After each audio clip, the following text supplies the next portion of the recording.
Okay, I hope we are in the right one. Hi, Carolyn F. How are you? Carolyn P. I'm sorry, my glasses. I used to have a Carolyn F.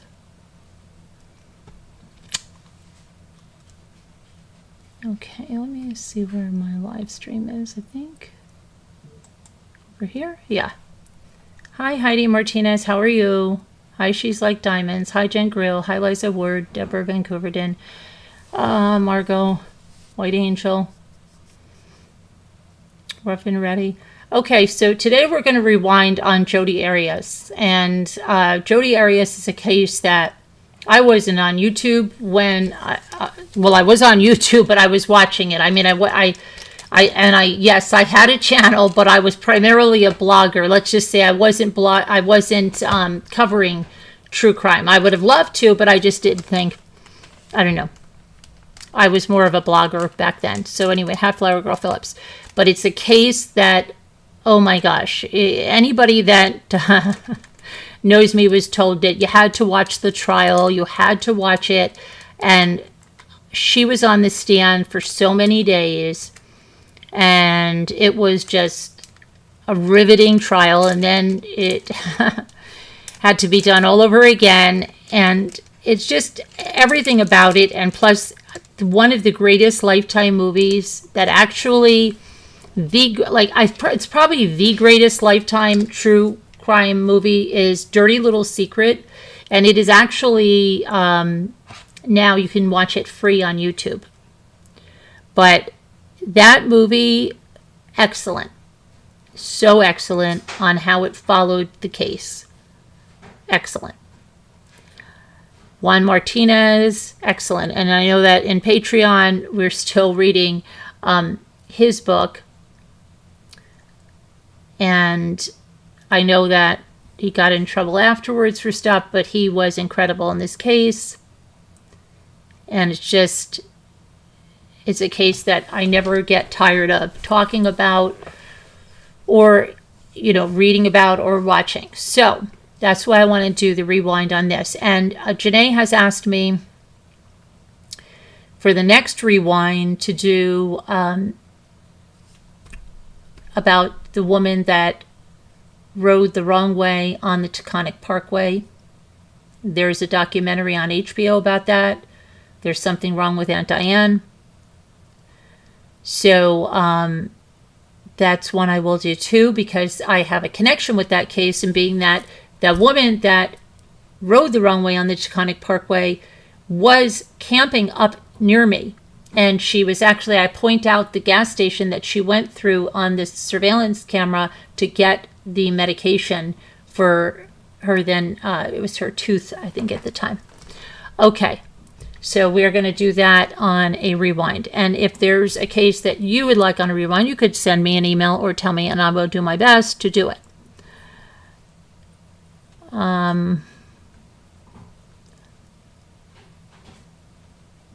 Okay, so what I want to go over today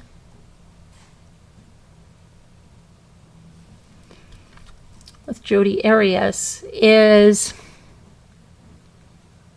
okay,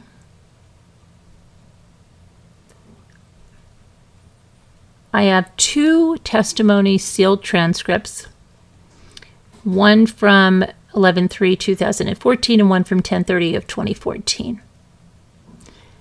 I want to see which one I want to do here.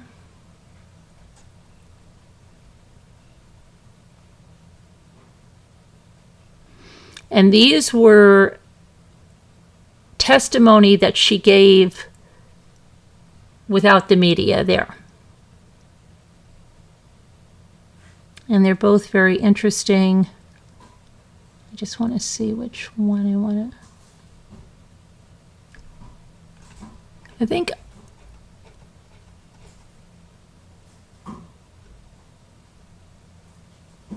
I'm going to, okay, so let me get my, hang on. Where is my,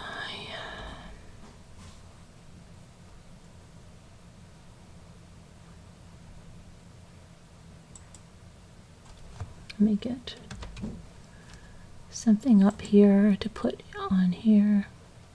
Actually, I want to go over, I'm going to start from the beginning of this. I'm going to go on to the probable cause statement. If you remember, she wasn't caught right away, okay? And she was cool as a cucumber in most of this. Let me see here.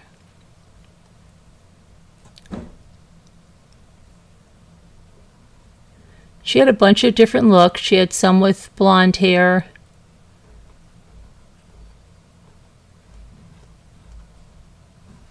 And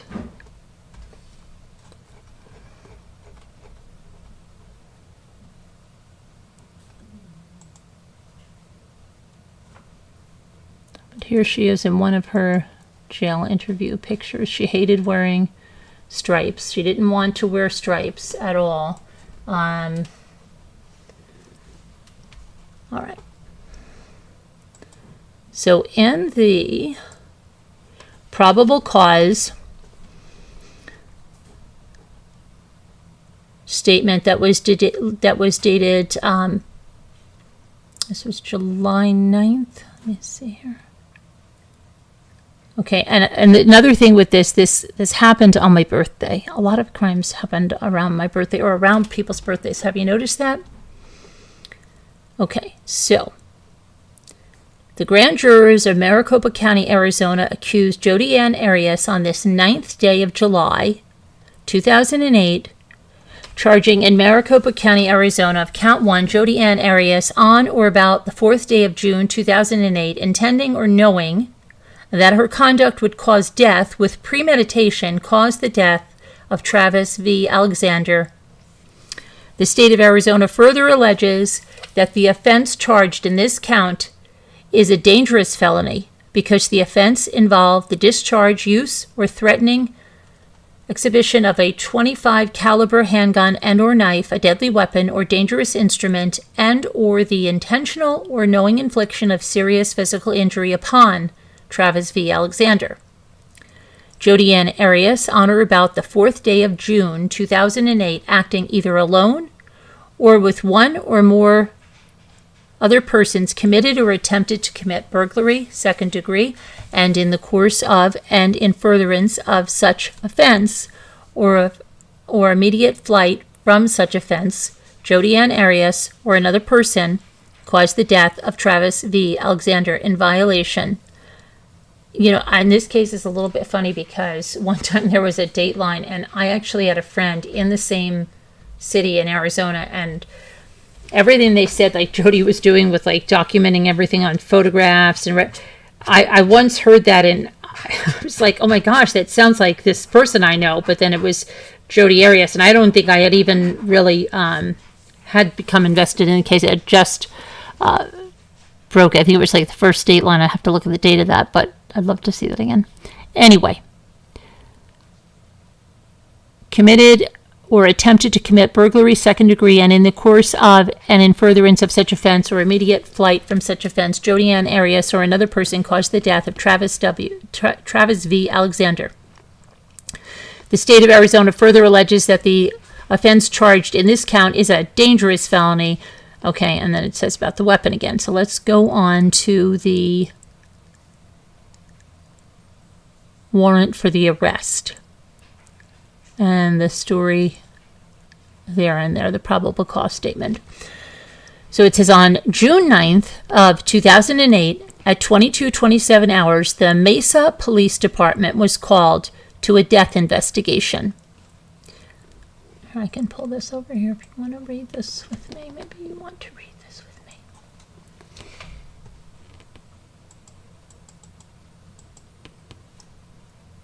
Okay. At 11428 East Queensboro Avenue, Mesa, Arizona.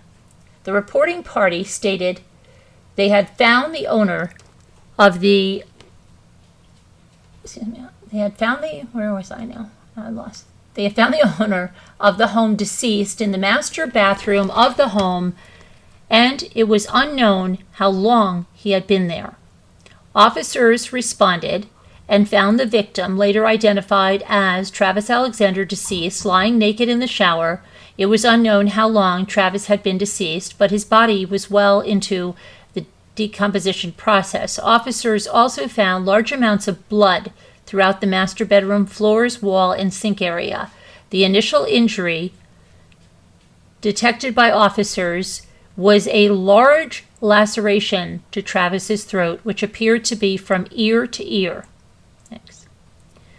The friends of the victim told officers that Travis was scheduled to go on a trip to Cancun, Mexico on Tuesday, the 10th of June. Marie Hall said she was going to Mexico with Travis, but she had not been able to get a hold of him over the phone since the week of June 1st. While in the house, they contacted Travis's roommate, Zachary Billings, and asked if they could see Travis. Zachary told them he thought Travis had gone to Mexico and hadn't seen him in several days. They checked Travis's bedroom door and found it locked. They were able to find a key to the bedroom door and opened it, only to discover what appeared to be blood on the carpet leading into the master bathroom. They also discovered large amounts of dried blood throughout the bathroom floor and walls. After a closer look in the bathroom, they found a body of a deceased male sitting in the shower with the door open. Detectives from the Mesa Police Homicide Unit responded to investigate and confirmed that Travis was the victim of a homicide. Travis had two roommates identified as Zachary J. Billings and Enrique Cortez. They both rent rooms from Travis, but rarely see him on a daily basis. Both Zachary and Enrique stated they last saw Travis in the home approximately 4 to 5 days earlier, and he was acting normally. After interviewing all parties involved at this point, I obtained an investigative lead identified as Jodi Arias. According to friends and family of the victim, Jodi Arias was Travis's former girlfriend, whom he had broken up with sometime last year. Jodi had moved to Arizona from California because of Travis and lived in Travis's home for a few months while they were dating. Once they broke off their relationship, Jodi would continue to hang around the house and even enter Travis's home without his permission. Jodi was described as being completely obsessed with Travis by his family and closest friends.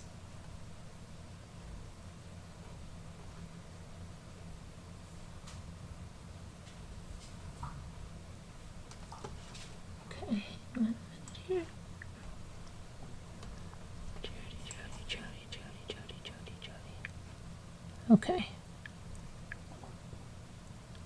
Hang on. I got my second page here. On June 10th, 2008, a search warrant was obtained for Travis's home. The search warrant was executed at 9:53 hours. Investigators from the Maricopa County Medical Examiner's Office arrived to assist with the investigation. Travis's body was removed from the shower after being photographed.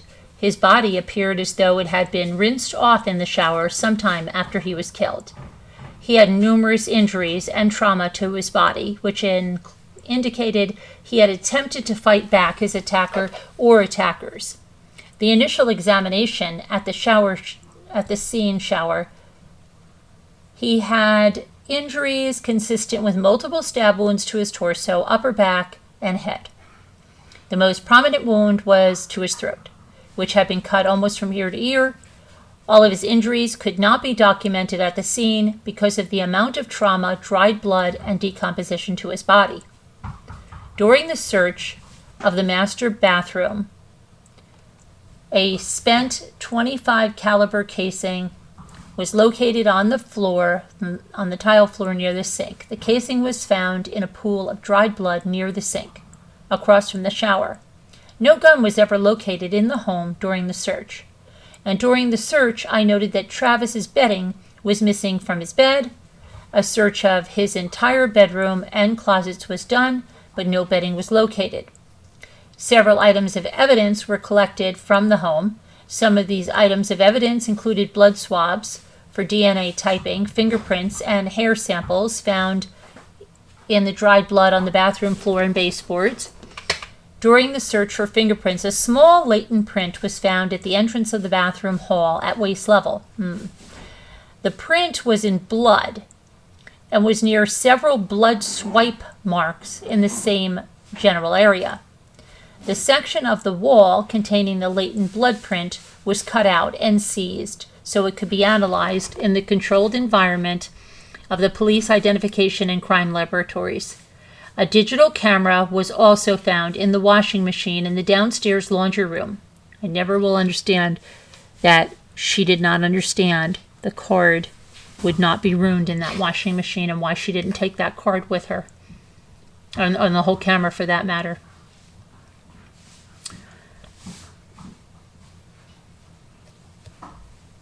A digital camera was also found in the washing machine in the downstairs laundry room. The camera appeared as though it had been run through a wash cycle with several articles of clothing in the machine. The camera had severe water damage, but the digital card was intact. We also discovered that all of Travis's bedding had been washed and was found in the dryer. The camera was later identified as belonging to Travis. Travis's cell phone was located in the downstairs office of the home. The last outgoing or incoming call was made at 12:13 hours on June 4th, 2008. There were other incoming calls and text messages into the phone after that, but none were ever answered. After interviewing Travis's closest friends and associate, Chris Hughes, it was determined that Travis missed a very important telephone conference call on June 4th at 1900 hours.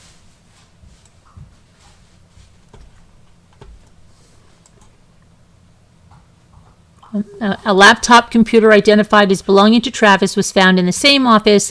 The Mesa Police Computer Forensics Unit determined the last activity on the laptop was on June 4th at 16:19 hours. This consisted of email activity.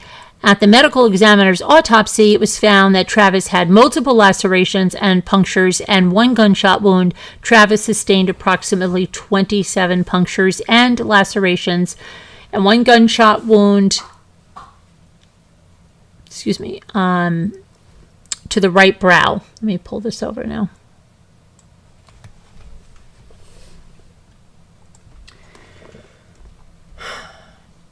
The .25 caliber projectile was located in his left cheek. On June 10th, 2008, at 14:35 hours, I contacted Jodi Arias via phone for an interview. Jodi stated that she last saw Travis in April of 2008. She admitted that they had been seeing each other as boyfriend and girlfriend for over 5 months, but had officially broken up in June of 2007 after some jealousy issues on the part of both of them. After the breakup, they continued to have a sexual relationship, but kept it quiet from the people they knew.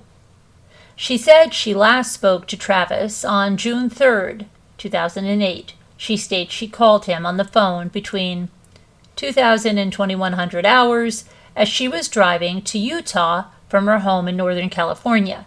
She mentioned she was on her way to a conference in Salt Lake City. On June 17, 2008, Jodi Arias came to the Mesa Police Headquarters building in 130 North Robeson to be voluntarily fingerprinted. She also gave a voluntary sample of saliva for DNA typing. On 6/19/08, I received the images located on the memory card found in Travis's digital camera. The digital card had several pictures on it, including some which had been deleted. The deleted pictures were of Travis naked in the shower just before his death.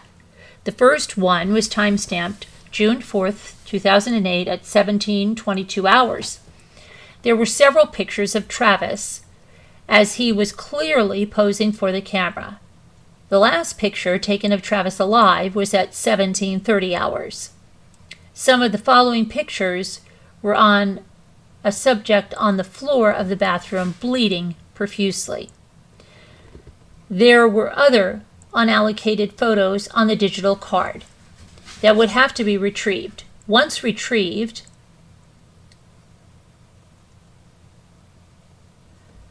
were timestamped starting June 4th of 2008 at 13:40 hours. The first retrieved photo was of Jodi Arias lying nude on Travis's bed, posing for a picture. There were 8 pictures total, 6 of Jodi Arias and 2 of the victim, Travis Alexander. All were nude pictures and some in provocative sexual poses. The date and time of these photos is consistent with the date and time of Travis's death. This also indicates Jodi was lying about not seeing Travis since April of 2008. This also proves that Jodi was the last person I can prove had contact with Travis prior to his death. On June 25th, 2008, I contacted Jodi Arias via phone for interview. She stated she left her home in Northern California on June 3rd, 2008, en route to Salt Lake City, Utah for a conference.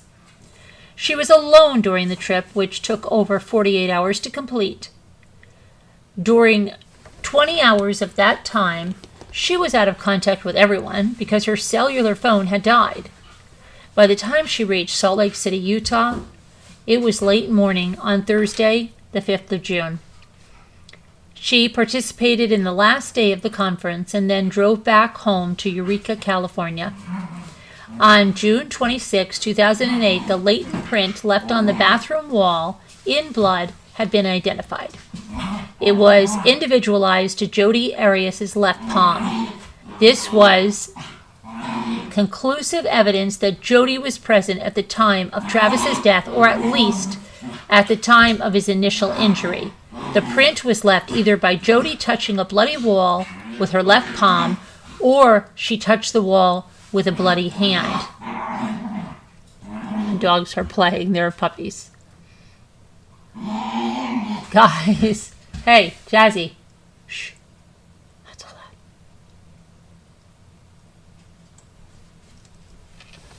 loud. Okay. Now. You can hear the ball bouncing, probably. They're playing in the hallway.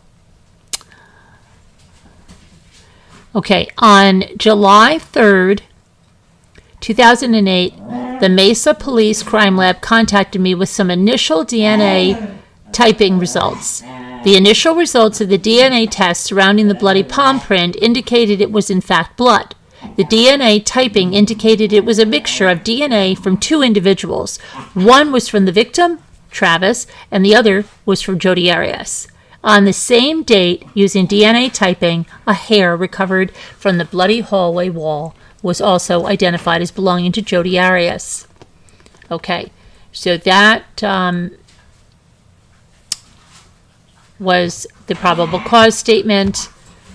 And on July 9th, 2008, defendant Jodi Arias was indicted on 1 count of first-degree premeditated murder, or in the alternative, felony murder, for an offense that occurred on or about June 4th, 2008. The victim was Travis Alexander, with whom defendant had a relationship. On November 6, 2008, hey guys, easy. On November 6, 2008, the state filed its amended notice of intent to seek the death penalty and aggravating factors. On June 1, 2010, the defendant disclosed to the state copies of 10 handwritten letters purportedly written by Mr. Alexander during the period of November 27, 2006 to May 27, 2008. On June 10, 2010, the state filed a motion to preclude the letters, arguing that they were hearsay, not covered by any exception, and were not relevant evidence in this case. On June 18th, hold on, I'm going to redirect them.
Sorry, I had to redirect everybody with some treats. Okay.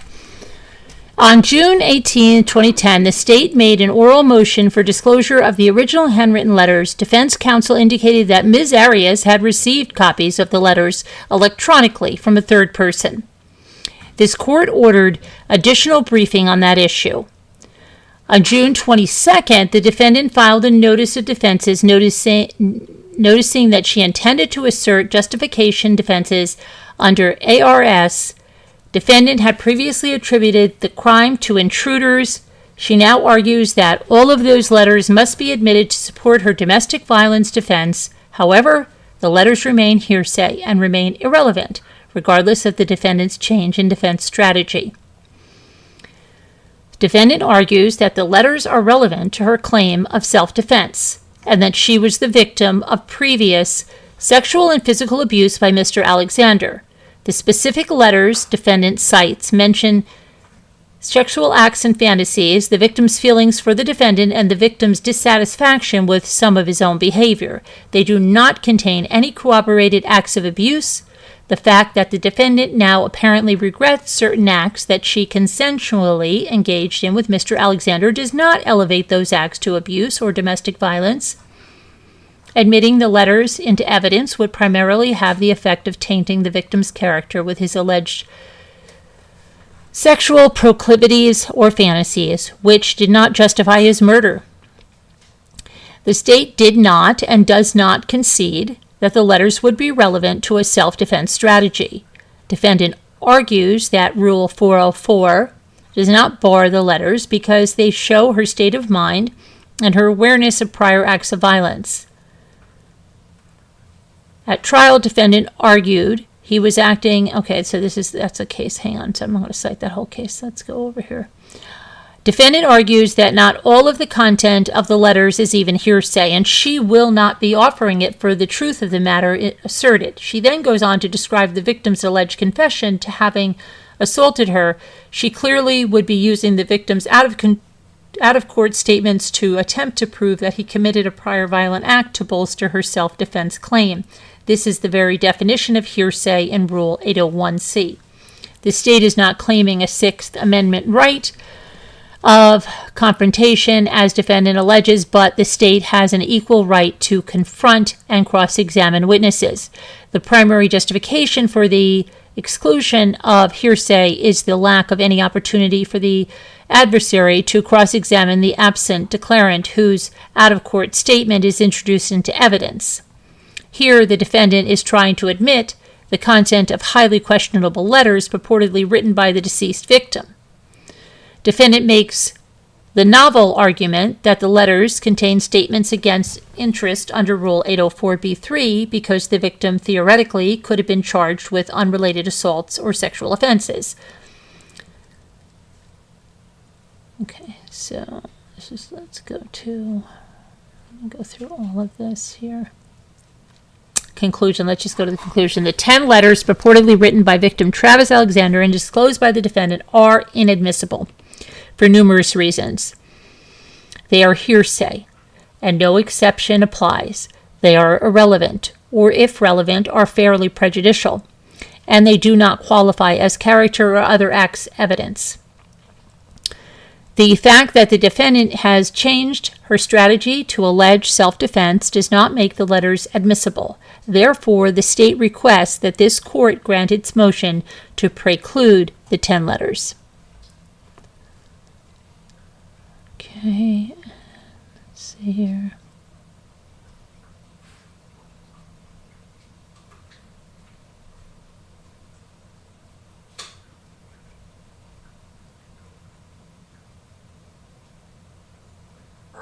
In defense, Ms. Arias has asserted, okay, self-defense. There are text messages.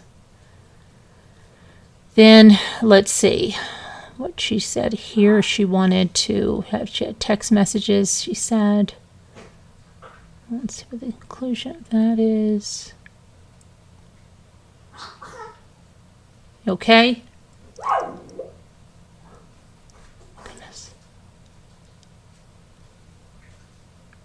Okay, so, okay, that's all denied.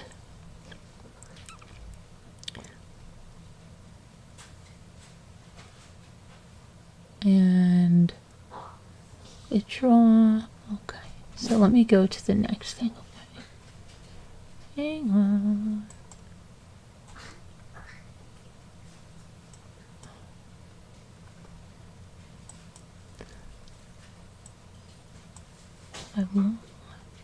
Where's my thingy? Okay.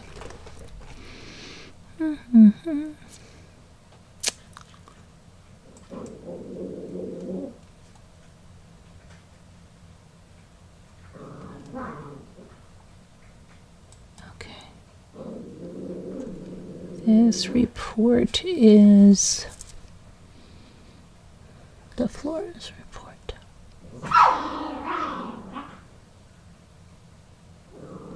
Okay, so here's a report by Detective Flores. Detective Flores was the lead detective. He was also sitting at the defense table with Juan Martinez.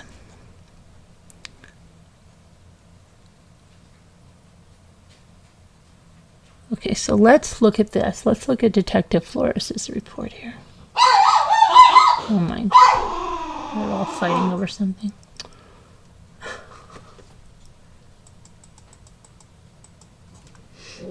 Okay. On June 9th, 2008 at 23:12, I was... Oh, hold on a minute. Let me see this. What do you guys need? Where's your treats? What are you doing with your treats? Leave Sass alone. What are you guys doing? Alright, let's see what I've got. Here.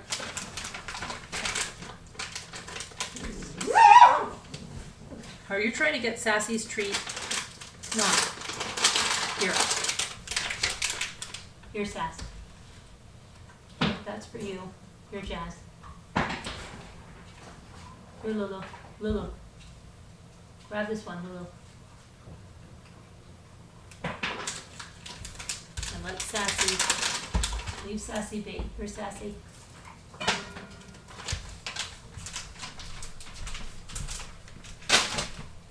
Come over here by me. Come here. Sit down. Shh. Okay. Let's see. Sit down. Sassy. Don't grab Sassy's treat.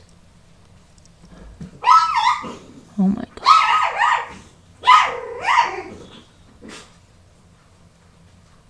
Tell him, Sassy. On 6/9/08, 23:12 hours, I was called and asked to respond to 11428 East Queensboro Avenue in Mesa in reference to a death investigation. The initial information given to me was that officers had been called to this address after friends of the homeowner had found him deceased in the bathroom. It was unknown how long the decedent had been in the house. I arrived on the scene at 23:50 hours and noticed the residence was secured with yellow police tape and was under police guard. No one was allowed to enter the perimeter, and a crime scene log had been established. Once fellow detectives arrived, we received a case briefing from Officer D. Pepper. He stated officers had responded and contacted several people standing outside of the residence. Officers and responding Mesa Fire Department paramedics were told that the homeowner was found in the master bathroom and appeared deceased. Officers entered with paramedics and located the body of a deceased person lying in the master bathroom shower. The deceased body appeared as though Sassy's not having it. He had been in the bathroom for at least a day or two and had what appeared to be wounds to the neck and chest area. Mesa Fire paramedics from Engine Company 217 C shift called the time of death at 22:37 hours.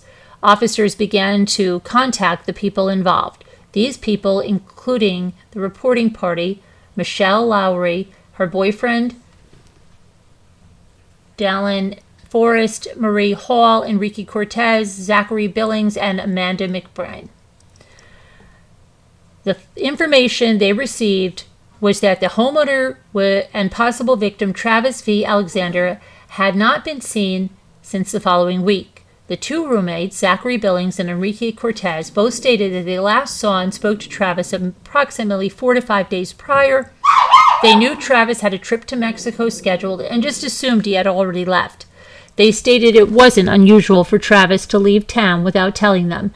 They didn't suspect anything was wrong until Travis's friends arrived and advised them that they hadn't heard from Travis in several days. They mentioned his Mexico trip was scheduled for the following morning, but no one had been able to contact him. The person he was going to Mexico with was identified as Marie Hall. Marie had spoken to officers at the scene and told them she was concerned about Travis's welfare since they were scheduled to leave for Mexico in the morning, but he was not answering his phone and now returning voicemail messages. Since she couldn't contact him on the phone, she decided to drive over and contact him in person. She knocked on the door, but no one answered. She decided to call two other friends identified as Michelle Lowry and Michelle's boyfriend, Dallin Forrest. She told them what was happening, and they came right over to help. They were able to gain entry into the house through the garage using a keypad code obtained from another friend. While in the house, they contacted Travis's roommate, Zachary, and his girlfriend, Amanda McBride, who were in one of the upstairs bedrooms. They asked Zachary if they had seen Travis, and he responded by saying he thought Travis had gone to Mexico and hadn't seen him in several days. Marie Hall mentioned that she was also concerned because she and Travis had recently had a discussion regarding their relationship. Travis had invited her to go on this Cancun vacation in hopes that they would get to know each other better. About 2 weeks ago, she informed him she only wanted to be friends and didn't want to go any further than that. She told him she wouldn't mind if he decided to take someone else with him instead. Marie also mentioned Travis had recently broke up with another one of his girlfriends named Lisa. She knew he was still upset about that breakup, but didn't think he would hurt himself over it. They checked Travis's bedroom door and found it locked. They were able to find a key to the bedroom door and opened it, only to discover what appeared to be blood on the carpet leading into the master bathroom. They also discovered large amounts of dried blood throughout the bathroom floor and walls. Another closer look in the bathroom, they found a body of a deceased male sitting in the shower with the door open. It appeared that the deceased was Travis, so they exited and called the authorities. The other roommate, Enrique Cortez, had been asleep in his room, so they informed him of the situation, and he also exited the house.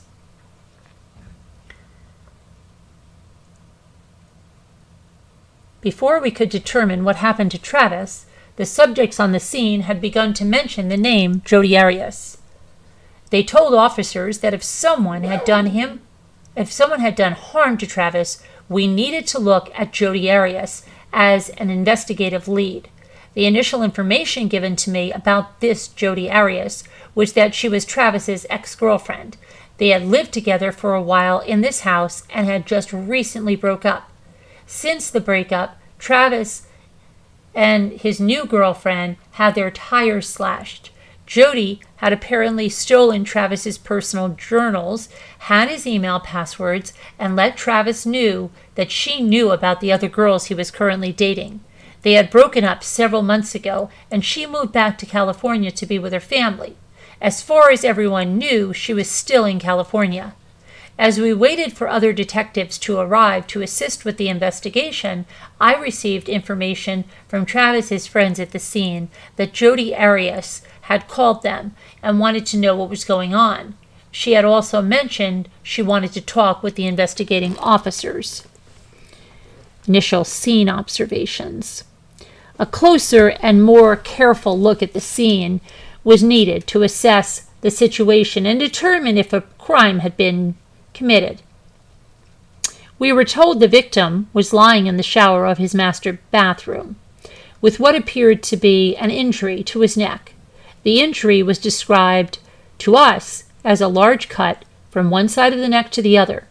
Although uncommon, I have known of subjects committing S in this manner. A closer look at the scene and the body was needed to make that determination.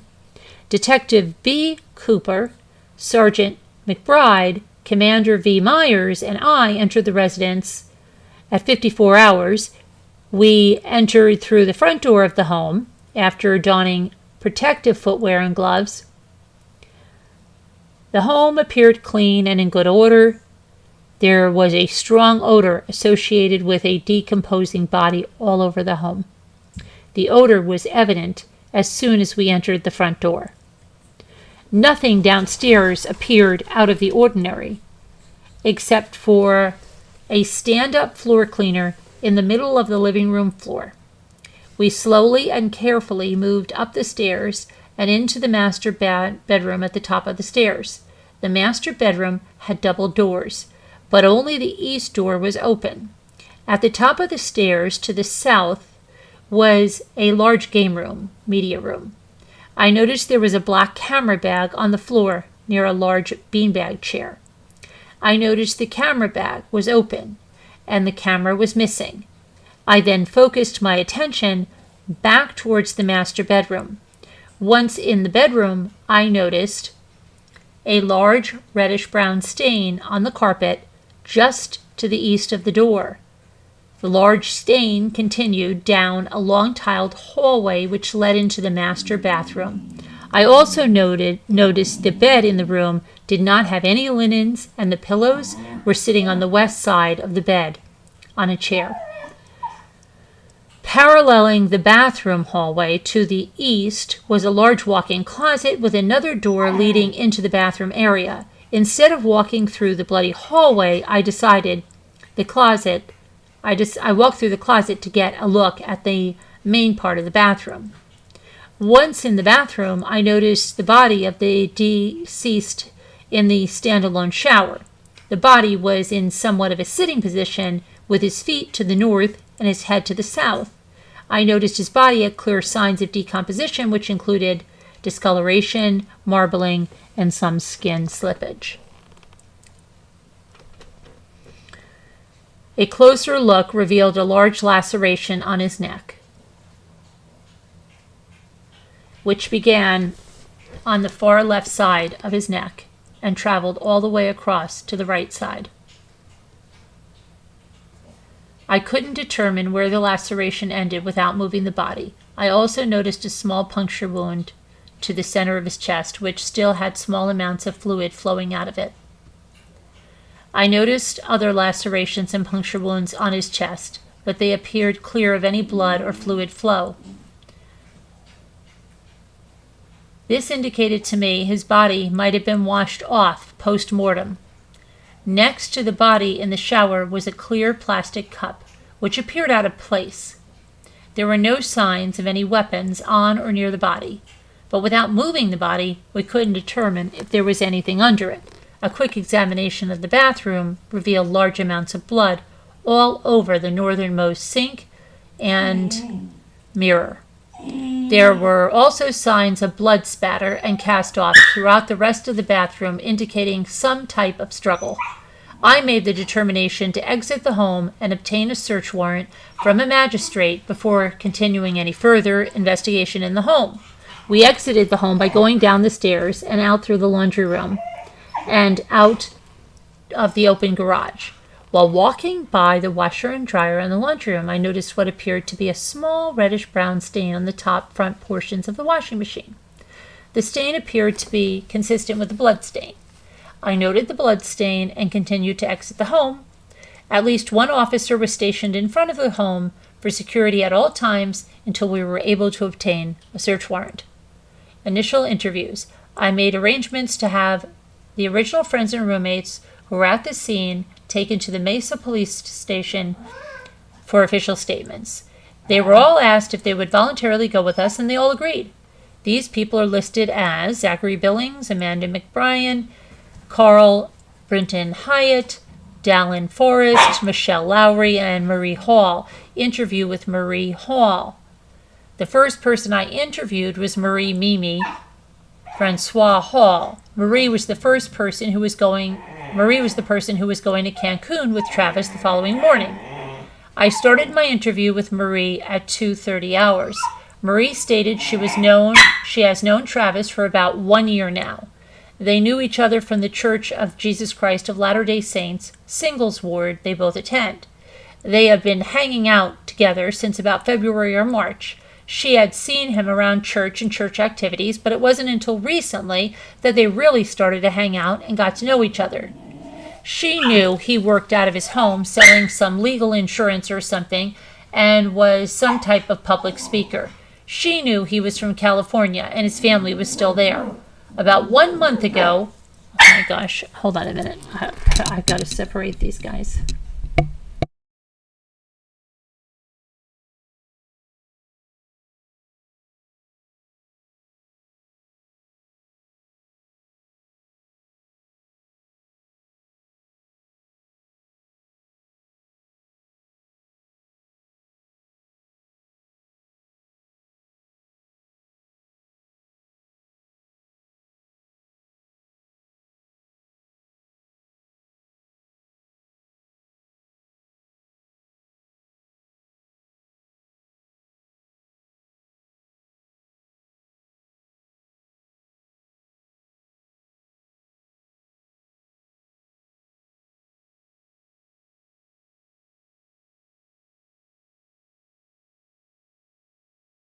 Okay, sorry about that.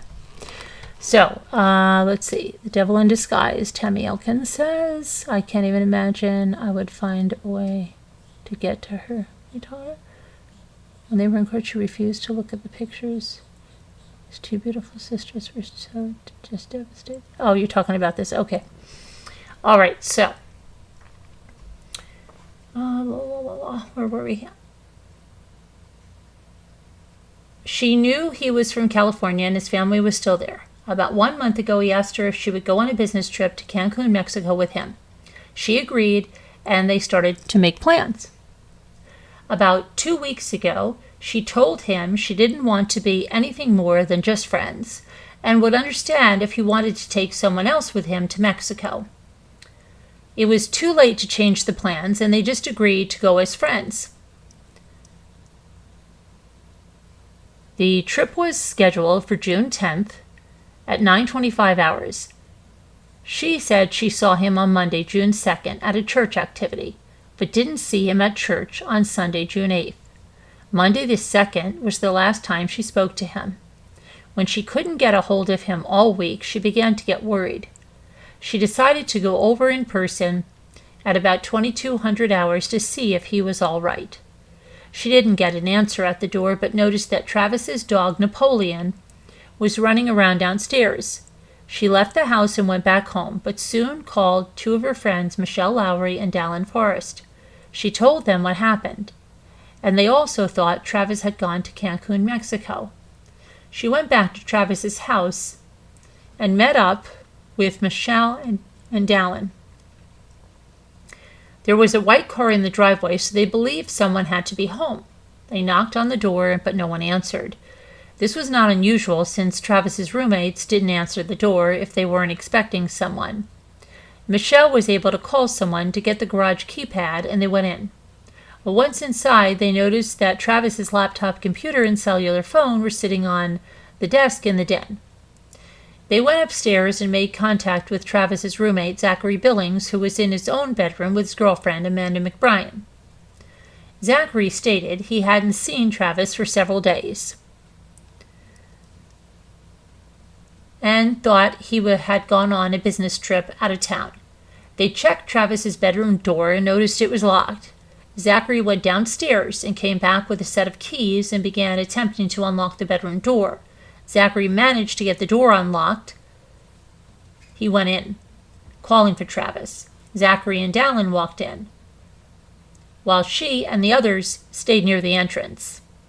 Zachary and Dallin told them they could see a lot of blood and Travis was dead. They all exited the house and called 911. I asked her about the two roommates, Zachary and Enrique.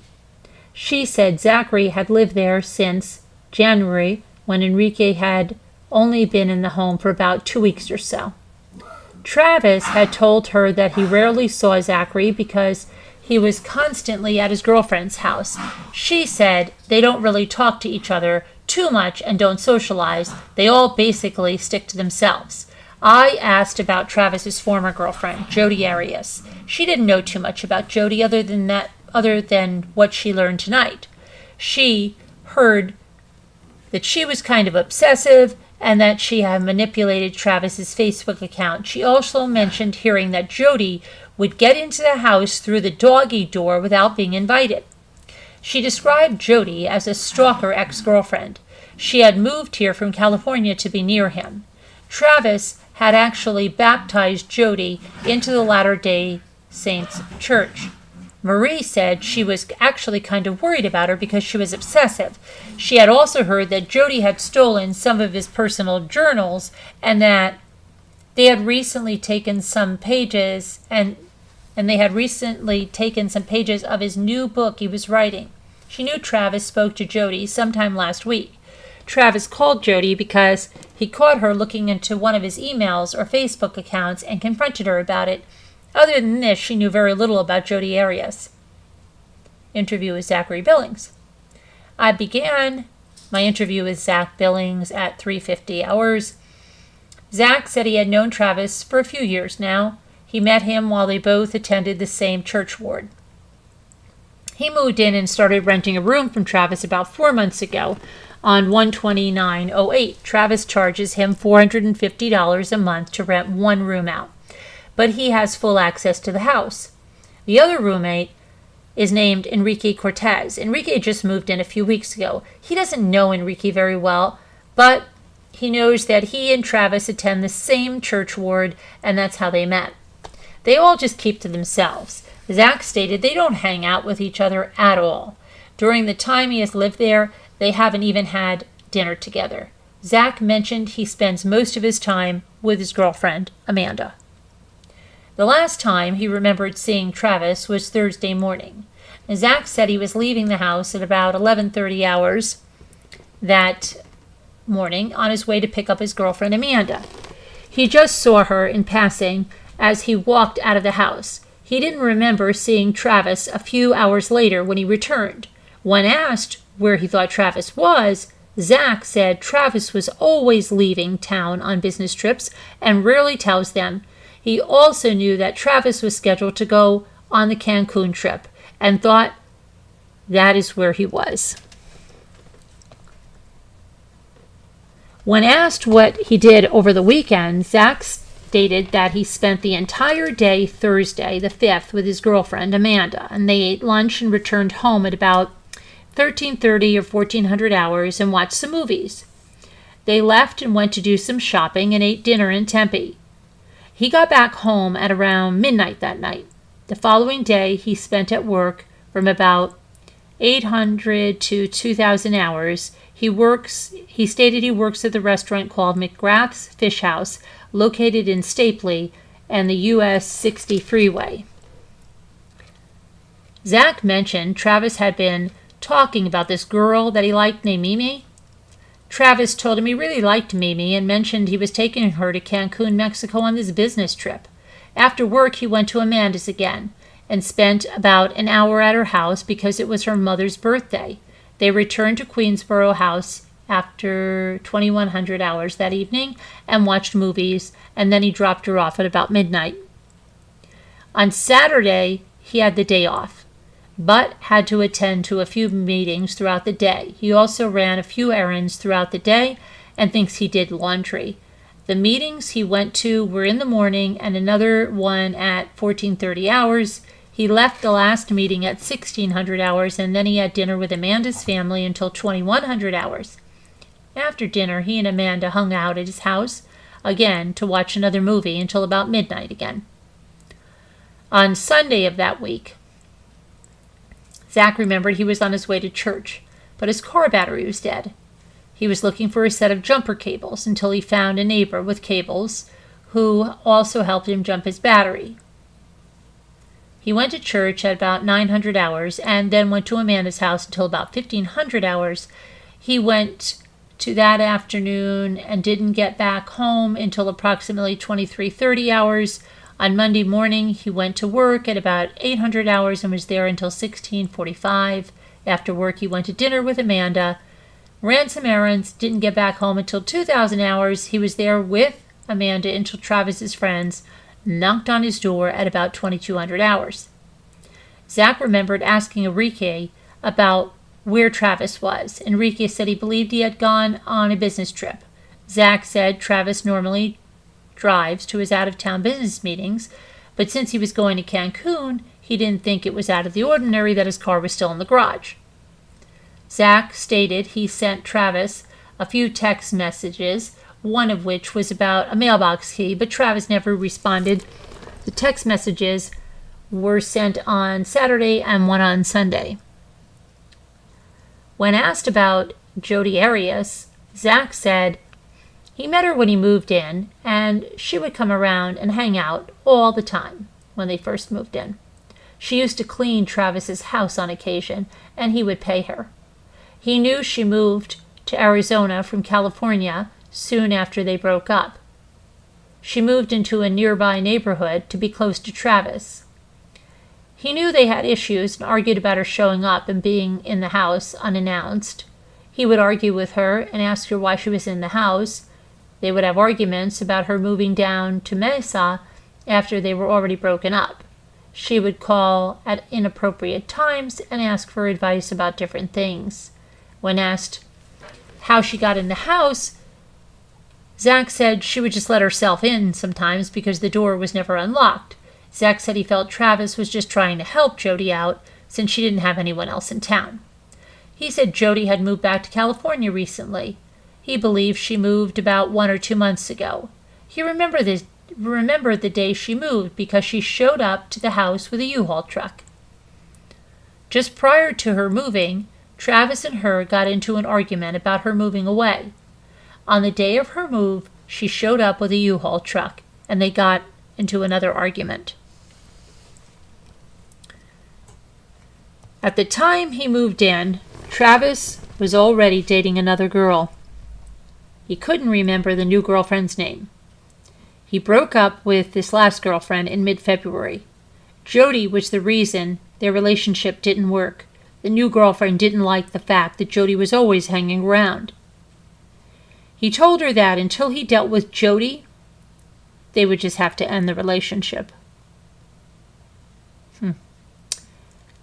Going back to the laundry, I asked Zach about the last time he did laundry. He had mentioned at the beginning of the interview that he had done laundry on Saturday, the 7th of June. He clarified he did laundry on Wednesday, the 4th of June. Excuse me, and had cleaned his room on Saturday, the 7th of June.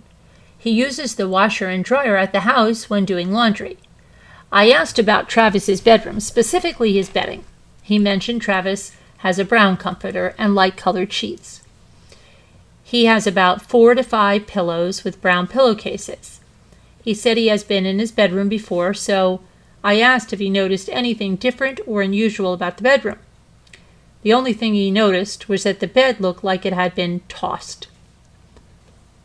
I asked Zach about any cameras Travis might have owned, and he said Travis had just purchased a very nice black digital SLR type camera. He said it was a Sony brand.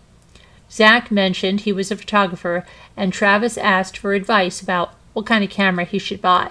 He suggested the style of camera to him. When asked about any medical problems or illnesses Travis might have had, Zach mentioned he wasn't aware of any and said Travis was in pretty good shape. He would exercise regularly and was into kickboxing. He would run and ride his bike quite regularly, and he was very health conscious and wouldn't even drink soda. When asked if he noticed anything unusual or out of the ordinary during the past week, the only thing Zach remembered was on Wednesday or Thursday.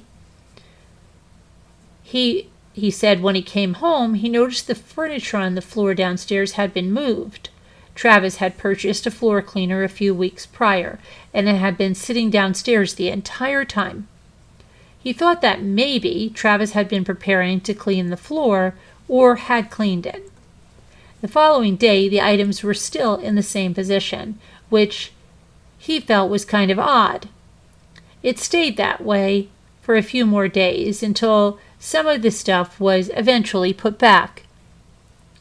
Zach said he wasn't sure, but he believed Enrique might have put some of the items back. He also remembered going downstairs and feeling the banister and thinking it was a little slick, as though it had been cleaned. He didn't think anything about it because he thought Travis had just been cleaning and might have also cleaned the banister. When asked about the home security, Zach said there really wasn't any. The door was always unlocked when Travis was home, and he mentioned he didn't even have a key. He had the garage door opener and knew the garage keypad code. I asked about the cleaning duties. Zach said there were no set cleaning duties in the house. They just cleaned up after themselves. They did their own dishes and laundry. He and Enrique used and cleaned the upstairs bathroom by their bedrooms. Travis would take care of the guest bathroom downstairs along with his own bathroom. I asked if he had access into Travis's bedroom or bathroom. Zach said he has been in there, but only if he needed to get something. Travis would allow him to get medications and stuff like that from his medicine cabinet. Once the interview was finished, I asked Zach if he would supply a buccal swab for a DNA sample. He agreed to give a buccal swab. That swab was obtained and submitted into evidence. Detectives B. Cooper and S. Molander interviewed the remaining individuals. They were able to brief me regarding their interviews with Amanda McBrien, Carl Hyatt, Dallin Forrest, and Enrique Cortez. All of them had similar accounts of what happened over the past few days leading up to the discovery of Travis's death. See their supplemental reports for details. On the morning of June 10th, 2008, a search warrant was obtained for the incident address, Travis's house, and it was executed at 9:53 hours. Mesa Police latent print examiners H. Connor and M. Schriel were on scene to assist with documenting, photographing, and collecting of evidence. Entry photos were taken prior to the search of evidence. Forensic chemists L. Perry and E. Sapinosa were also at the scene to assist with any biological evidence. Once the entry photos were completed, fellow detectives and I entered to begin documenting the scene and to begin the search for evidence. The initial focus was placed on the body of the victim and the surrounding area, such as the master bedroom and the master bathroom. All who entered the house for investigative reasons wore protective footwear and gloves, which were regularly changed out to minimize contamination. The master bedroom suite consisted of a main bedroom area, a large walk-in closet, a long tiled hallway, a main bathroom area with double sinks, tub, and standalone shower, and a toilet room. The bedroom suite was located upstairs at the northeast end of the home. The entryway to the home was at the top of the staircase and consisted of a double door. At first glance inside the master bedroom, I could see a large stained area of the carpet at the entryway of the bathroom hallway. The stain appeared to be consistent with a blood stain, which was several days old. Looking down the hallway, I noticed large amounts of what appeared to be blood on the tile floor and the entire length of both walls. A closer look revealed a slight void of blood down the center of the tile, which could not be initially explained. Since the hallway into the bathroom area was covered in blood, we made entry into the bathroom through the walk-in closet, which had a door on the opposite end. And once in the bathroom, I noticed large amounts of blood on the most northern sink and mirror. Some of the blood appeared diluted as though water had been spilled on it for a short period of time, while other sections of the blood spatter appeared to resemble heavy arterial spurting. I noticed that inside of the sink had a combination of both diluted blood with heavy spatter on top of it. This indicated the faucet had been running initially, then turned off as the person continued bleeding for a few seconds afterwards. There were areas with large, thick puddles of dried blood all over the floor, with a combination of light diluted areas through the majority of the floor. A closer look at a cardboard box in the linen closet next to the sink revealed a reddish color watermark a few inches up from the floor. This indicated to me the floor at some time after the incident had large amounts of water on it. Further initial observations revealed several areas throughout the bathroom had signs of cast-off blood spatter.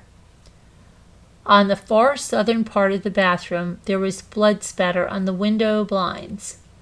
Some of these droplets were at below waist level all the way to the very top slat over 6 feet high. Other spatter could be seen very low on the wall near the towel rack in the same area and all over the door jamb leading into the toilet room and on the bottom of the toilet itself. The large amount of blood throughout the bathroom and bedroom area indicated to me that there was either a struggle or the victim was attempting to flee his attacker.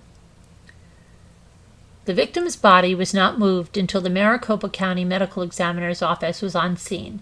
Prior to their arrival, he was photographed in the shower as he was found. I noticed he had several visible wounds to his torso, head, neck, and one of his hands. I did not notice any signs of weapons in his immediate vicinity. As I was looking at his wounds, in particular the wound to the center of the chest, I noticed the blood flow was traveling in one direction. The blood flow was consistent with the position he was currently in. This was true with any major wound to his neck. The other unusual thing I noticed about his wounds to his torso and hands were the fact that they had no blood flow. This would indicate that they were rinsed off with water after his death. Another unusual item visible on the shower floor was a clear plastic cup. The plastic cup was fairly clean with very little blood on it. As we waited for the investigators from the Maricopa County Medical Examiner's office, I located a spent shell casing on the floor near the north sink of the bathroom. The spent casing was lying in a pool of dried blood, not easily visible. It was a small caliber, between a .22 and a .32 caliber. The spent casing was photographed and marked for collection. Once collected, the spent shell casing was discovered to be a Winchester .25 caliber. No gun was ever located in the home during the search. Other items of interest in the bathroom, besides the casing and bloodstains, were multiple hair fibers on the floor and baseboards near the shower. One of these hair fibers in particular was very long and did not appear to be from the victim. The fibers were all photographed and marked for collection. The items in the immediate area surrounding the shower were photographed and collected prior to allowing the Office of the Medical Examiner investigators to examine and recover the body. This was done knowing the potential of seeing contamination once the body was moved into those areas. Investigators from the Maricopa County Medical Examiner's office arrived to assist with the investigation at 1100 hours. The investigators were S. Seitz and Willitson. Travis's body was removed from the shower after being photographed, which revealed the extent of all his injuries. He had numerous injuries and trauma to his body, which indicated that he had attempted to defend himself. The initial examination at the scene showed his injuries were consistent with multiple stab wounds to his torso, his hands, his upper back, and head. The most prominent wound was to his throat, which had been cut almost from ear to ear. The other prominent injury, clearly visible, was to the center of his chest. The wound was clearly visible because of the location and the fact that it was still seeping bodily fluids. All of his injuries could not be accurately documented at the scene because of the amount of trauma, dried blood, and decomposition to his body. The medical examiner case number was assigned. The post was scheduled for Thursday morning with Dr. Horn. Travis's body was sealed in a body bag. During the search, I noted Travis's bedding was missing from his bed. A search of the entire bedroom and closets was done, but no bedding was located. A search of the washer and dryer in the downstairs laundry room revealed Travis's bedding was in the dryer. The reddish stain appearing to be blood on the washer was tested and found to be blood. A sample of that blood was taken for later testing. A digital camera was also found in the washing machine in the downstairs laundry room. The camera appears to have been run through the wash cycle with several articles of clothing. The camera had severe water damage, but the digital card was intact. Both camera and digital card were seized for evidence so they could be analyzed at a later time by the police computer forensics unit. The clothing found in the washing machine was later identified as Travis's. The clothing consisted of undergarments, sweatpants, shorts, towels, and t-shirts. The camera was later identified as belonging to Travis. The camera appeared to be the same type of camera Travis's roommate Zachary had described. Zachary said he had consulted with him on the purchase of the camera just a few months ago. The box and camera bag were also located in the home. The box was in the downstairs office, and the camera bag was located in the upstairs loft near the master bedroom door. Travis's cell phone was located in the downstairs office of the home. The last outgoing or incoming call was made at 12:13 on 6408. There were other incoming calls and text messages into the phone after that, but none of them were ever answered. A laptop computer identified as belonging to Travis was found in the same office. The Mesa Police Computer Forensics Unit determined the last activity on that laptop was June 4th, 2008, 16:19 hours. This consisted of email activity. Several items of evidence were collected from the home during the service of the search warrant. Some of these items of evidence included blood samples for DNA typing, fingerprints and hair samples found in the dried blood of the bathroom floor and baseboards. During the search for fingerprints, a latent print was found at the entrance of the bathroom hall at waist level. The print was in blood, and it was near several blood swipe marks in the same general area. The section of the wall containing the latent blood print was cut out and seized so it could be analyzed in the controlled environment of the police identification crime laboratories. Okay, for an exact list. Okay, let's do that. The search warrant was concluded. The home was secured and turned over to Travis's family. Next of kin. We were able to locate Travis's next of kin out of California. I was given information from one of our investigators to contact an Officer Eppel out of Carlsbad, California. I called Officer Eppel at 14:06 hours on June 10th, 2008, and he was able to give me some information on Travis's sister, Samantha Turberville, who was also a police officer with Carlsbad, California Department. I informed Officer Eppel of Travis's death and of the ongoing investigation. He stated they would make the next of kin notification and provide Travis's family with my phone number if they needed more information. My first interview with Jodi Arias. On June 10th, while still at the scene conducting the search warrant, I received another message that Jodi Arias had called and was waiting for detectives to call her. I broke from the scene temporarily and called her for a telephone interview. The interview was recorded. Jodi stated that she did know Travis Alexander and had dated him for 5 months. They did have a sexual relationship. She said they officially broke up June 29, 2007, but had stayed friends since then. She was currently in Eureka, California, near the Oregon border, but had not returned to Mesa, Arizona since she moved in early April of this year.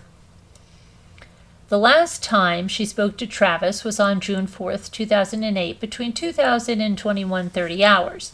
They had plans on seeing each other in May of this year, but the trip kept getting postponed. He was supposed to come up and see her last week, but it didn't happen. She had also taken a trip to Utah last week. She mentioned Travis had a Cancun trip scheduled this week, and she had emailed him asking if she could stay at his home while he was gone. The email had been sent to Travis on June 7th, but he never responded. The reason they broke up was because of jealousy. The jealousy went both ways. She found out about Travis's death from a mutual friend, Dan Freeman. Dan had called her late last night on June 9th to tell her about what was going on. On June 11th, I met with Travis's brothers, Greg Alexander and Gary Alexander. They had traveled from Riverside, California to Mesa after hearing of their brother's death. I provided them with the little information I could at that time without compromising the investigation. They both said they hadn't been very close to Travis ever since he moved to Mesa, and they had no idea who could have done this to him. On June 11th, 2008, I received a tip through the Apache Junction Police Department. They had received an anonymous phone call from a female who stated we needed to look at a person named Dustin Thompson as someone who might have something to do with or might have information regarding the death of Travis Alexander.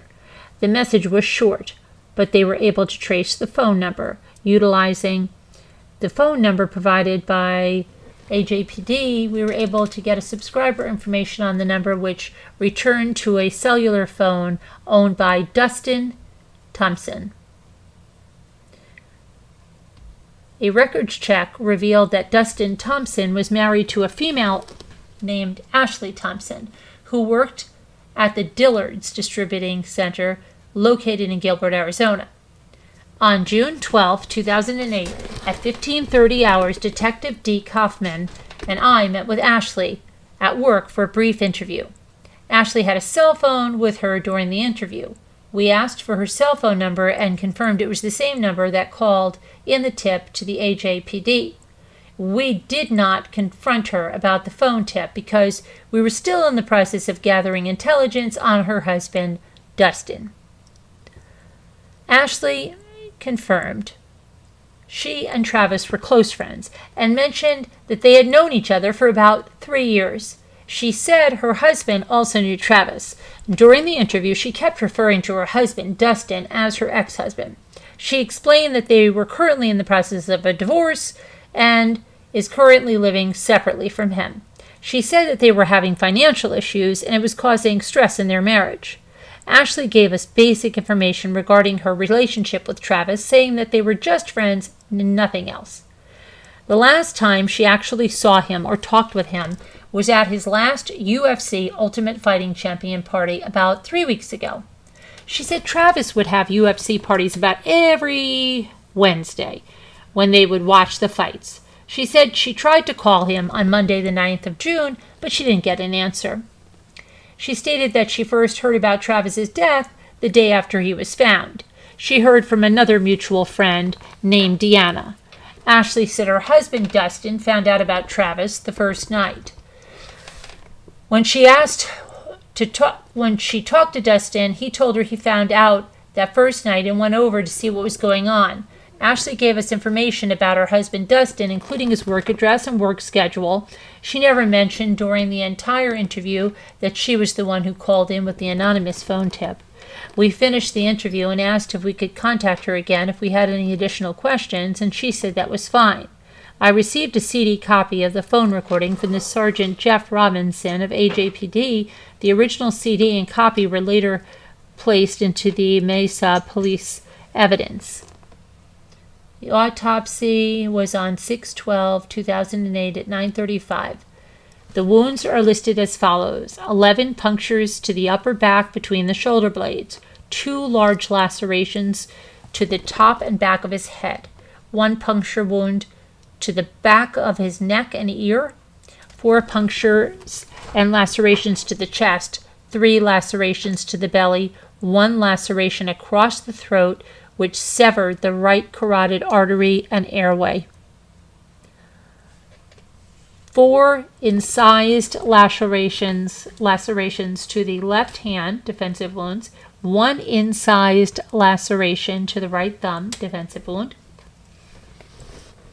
1 single gunshot wound to the right brow, projectile recovered in the left cheek of the victim. The lacerations and puncture wounds were consistent with a single-edged weapon, at least 5 inches in length. Lack of stippling or gunshot residue or soot around the gunshot wound indicated the gunshot was taken no closer than 2 to 3 feet away. The initial report from Dr. Horn was that the gunshot wound to Travis's head would not have been fatal. The gunshot wound would have probably disabled him temporarily. The knife wounds to his back did not enter the chest cavity, therefore they were not fatal either. He also had obvious defensive wounds to his hands, tending to show that he did attempt to protect himself during the attack. The fatal wounds consisted of a single stab wound to the center of the chest, which punctured the superior vena cava. This wound, along with the final throat slicing, were the cause of death. Manner of death would be listed as homicide. Initial interview with Chris and Skylar Hughes. Okay, let's see. On June 12th, I conducted a telephone interview with Travis's closest friend and business partner, Chris Hughes, and his wife, Sky Hughes. Chris stated he last had contact with Travis on Wednesday, June 4th at around noon. This was via phone text message. Travis had a very important telephone conference call on Wednesday, June 4th at 1900 hours, which he had missed. Travis was supposed to be hosting the conference call, but no one was able to get a hold of him. This information matched what we had found out on Travis's phone on the day of the search warrant. The last outgoing text by Travis was to Chris Hughes, and that was the last known contact he had with anyone. There had been a scheduled meet in Cancun, Mexico on June 10th, 2008 for a prepaid legal paid seminar vacation. He tried to contact Travis on several occasions, but his cell phone messages were full. Chris figured he was just busy. While en route to Mexico, they heard about what had happened and thought of Jodi Arias immediately. They both knew Jodi and Travis very well and stated that Jodi had been extremely obsessed with Travis even after their breakup. They believed she was very capable of doing harm to him. When asked if Travis might have any other enemies, they said he did not. They said that Travis was liked by everyone and could not think of anyone else who would want to do anything to him. Okay, so that's their friend there. Now, on June 16th, I returned a phone message left in my office. The message was from a woman named Clancy Talbot and that I received on June 11th. Clancy stated she lived in Salt Lake City and saw Jodi during a prepaid legal seminar on June 5th. She stated that Jodi had been in contact with a person by the name of Ryan Burns. Just getting something. While she was on the road from Northern California to Utah for the conference. She mentioned that Ryan had told her during a conversation that Jodi had left California on Tuesday, the 3rd of June, but didn't get to Utah until Thursday, the 5th of June. Ryan told her that he had lost contact with Jodi for over 20 hours during the trip, which Jodi explained by saying she got lost and had pulled over on the side of the road to sleep for a while.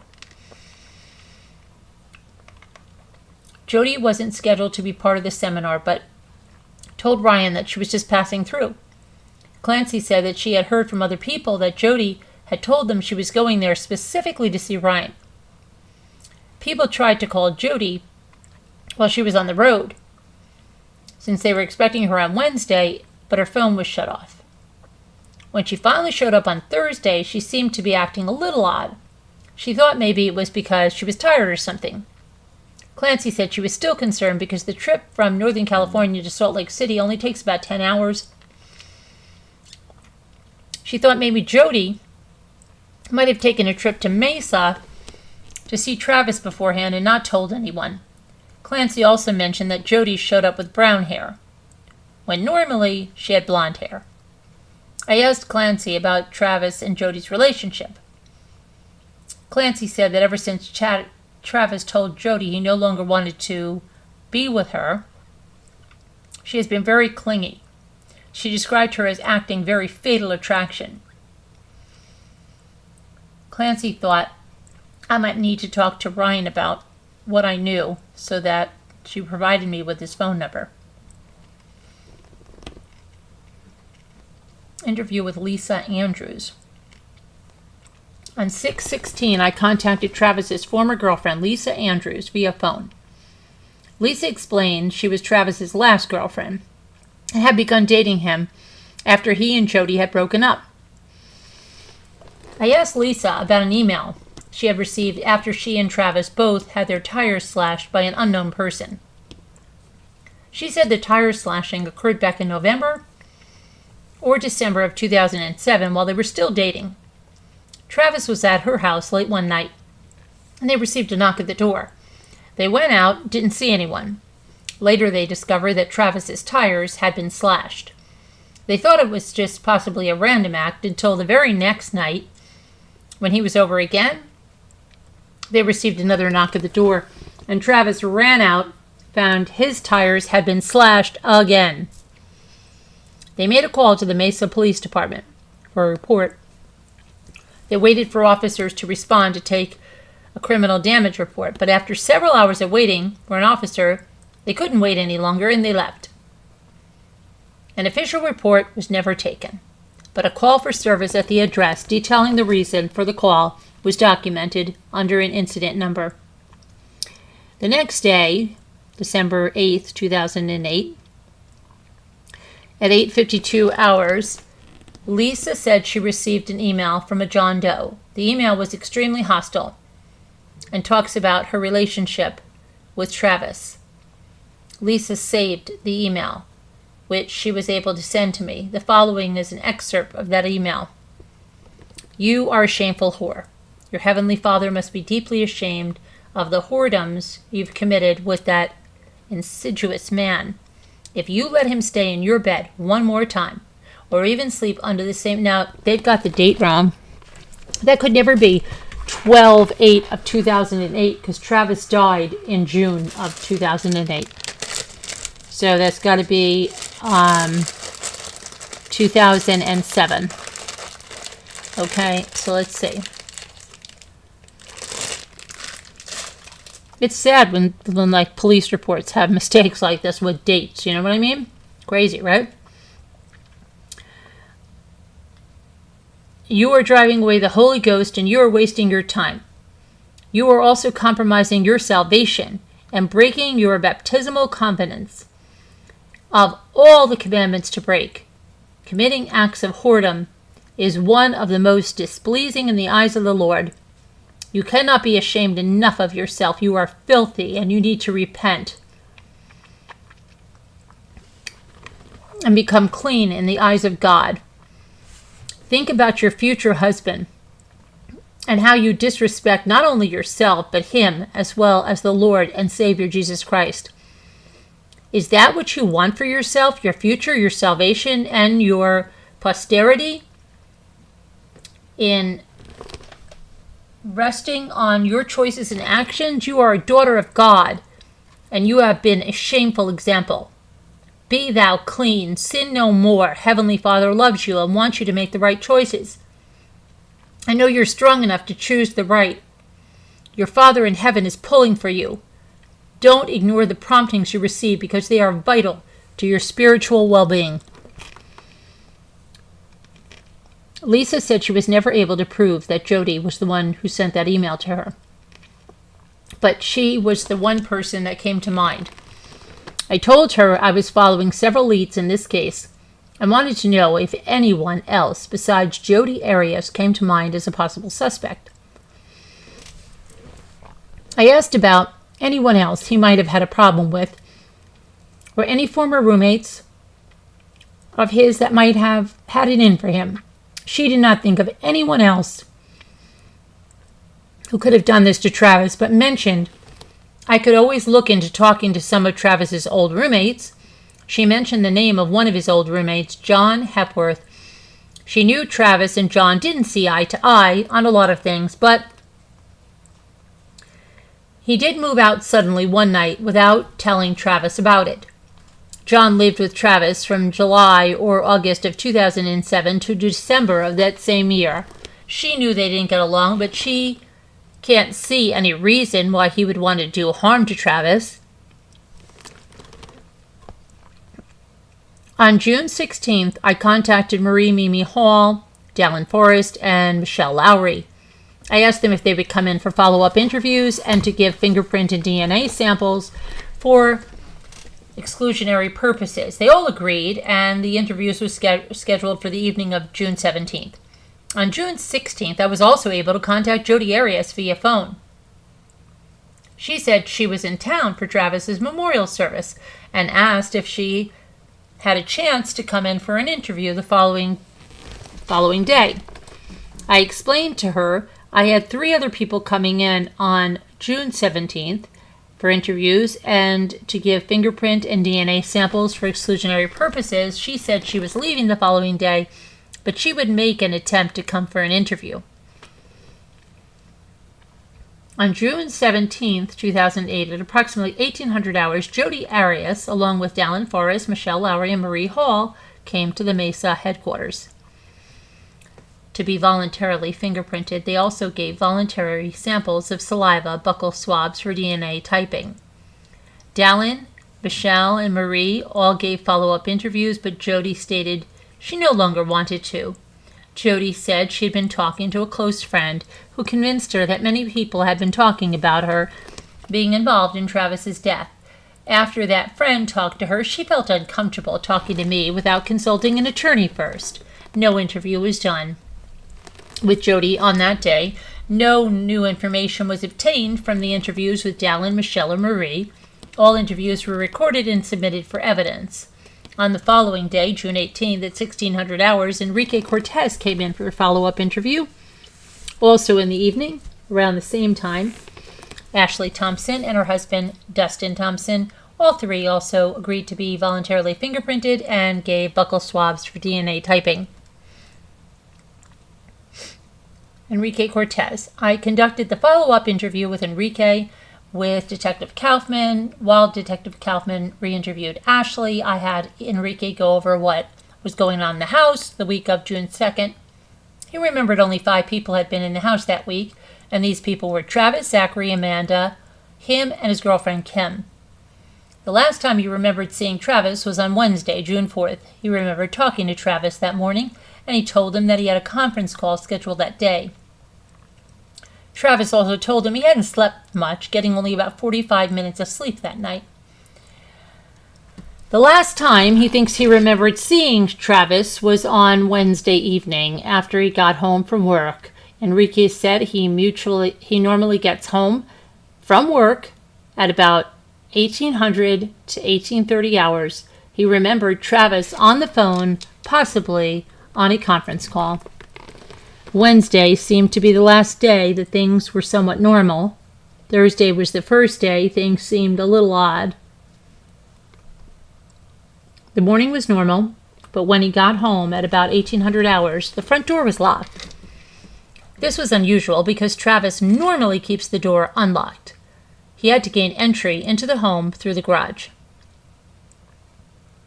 He then noticed the downstairs furniture had been moved and pushed off of the tile floor. He noticed the floor cleaner was out in the middle of the living room. Before that, Travis hadn't finished assembling it. He assumed Travis was getting ready to clean the tile floor. Enrique said he remembered he and his girlfriend Kim were going to the temple that evening. He just hung out in his bedroom watching television and playing a video game until his girlfriend showed up. He also remembered his girlfriend Kim saying something about Travis's CTR ring and watch sitting on the counter. This was unusual because he normally doesn't go anywhere without them. Another unusual thing he noticed was the dog fence that Travis had for his dog Napoleon was on the stairs, restricting access to the upstairs. That was unusual because Travis never restricted the dog's access to any part of the house. The dog was allowed to roam the entire house. When asked if he talked to Zachary that week, he said he remembered talking to him on Saturday, June 7th. Zach had asked him if he had seen Travis that week. Zach was expecting some mail and asked if he knew where the mail key was. Zach also asked him if he had some jumper cables because he was having problems starting his car. Enrique said nothing seemed odd until Sunday, when Travis missed church. He just assumed he was out of town or something. Also, both Travis's bedroom and office doors were closed. Regarding the laundry, Enrique said he did laundry early that week, but didn't notice anything odd. I explained that we found certain clothing items, such as religious undergarments and other men's clothing. Enrique identified the clothing as belonging to Travis. He said Travis is the only other person in the house that wears religious garments. I asked Enrique if he smelled an unusual smell in the house throughout the week, and he said he first noticed an unusual smell on Monday night at about 21:30 hours when he got home from a church activity. He never asked anyone about it. The night he was in his room after he took a shower, when Zach knocked on his door and noticed that something happened to Travis, the police were on their way. Was when Zach knocked on his door and notified him that something had happened to Travis and the police were on their way. I asked Enrique what he thought happened. I asked Enrique when he thought this happened to Travis, and he said it was possibly on Thursday while he was at work. Thursday was the day things were moved around downstairs. And his ring and his watch were on the kitchen counter. I told Enrique that Travis had missed his scheduled conference call on Wednesday evening that week. Enrique seemed a little confused because he was remembering being in the kitchen on Wednesday evening when he saw Travis walking downstairs on the phone during a conference call. Enrique said he could not be certain which day it was that he saw Travis. Enrique's girlfriend Kim was not interviewed at this time. She was contacted and asked if she would be willing to come in for an official interview, and she agreed to give an official statement with enough notice.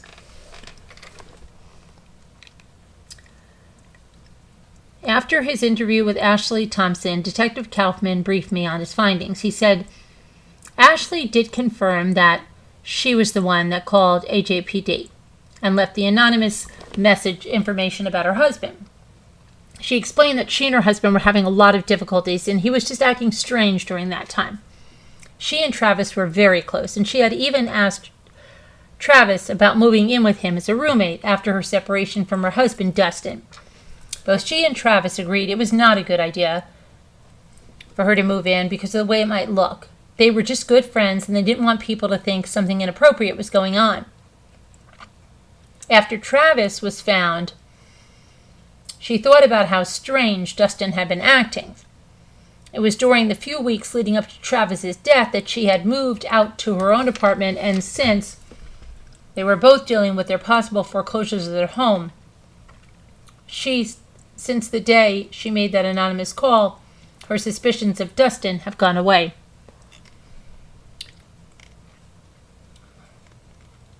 On June 19th, I had both Zachary Billings and his girlfriend Amanda come back for a follow-up interview. They also came in to be voluntarily fingerprinted and buccal swabbed. Okay. On the follow-up interview with Zach, I wanted to pinpoint his schedule on the week of June 2nd. Following is the breakdown of what he did that week. Monday the 2nd, he was house-sitting for his girlfriend Mandy and her parents. They were out of town on a cruise. Tuesday the 3rd, he went back home, got ready for work. He went to work at 1500 hours that afternoon. Wednesday the 4th, was his day off. He got up and returned the rental car that he had been using. His car was being repaired after being in an accident. He returned home at about 1500 hours for about an hour before going back out to Mandy's house at about 1600 hours. It was either Tuesday or Wednesday that he remembered the furniture being moved or pushed off the tile and the floor cleaner out.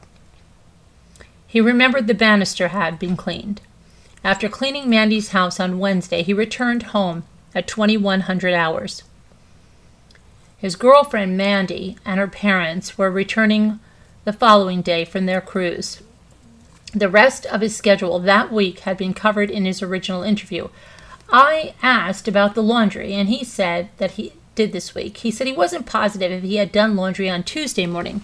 I explained that we found some clothing in the washing machine, which included some white religious garments. He confirmed the clothing was either Travis's or Enrique's. He also said Travis was very neat and would never wash his whites with colors.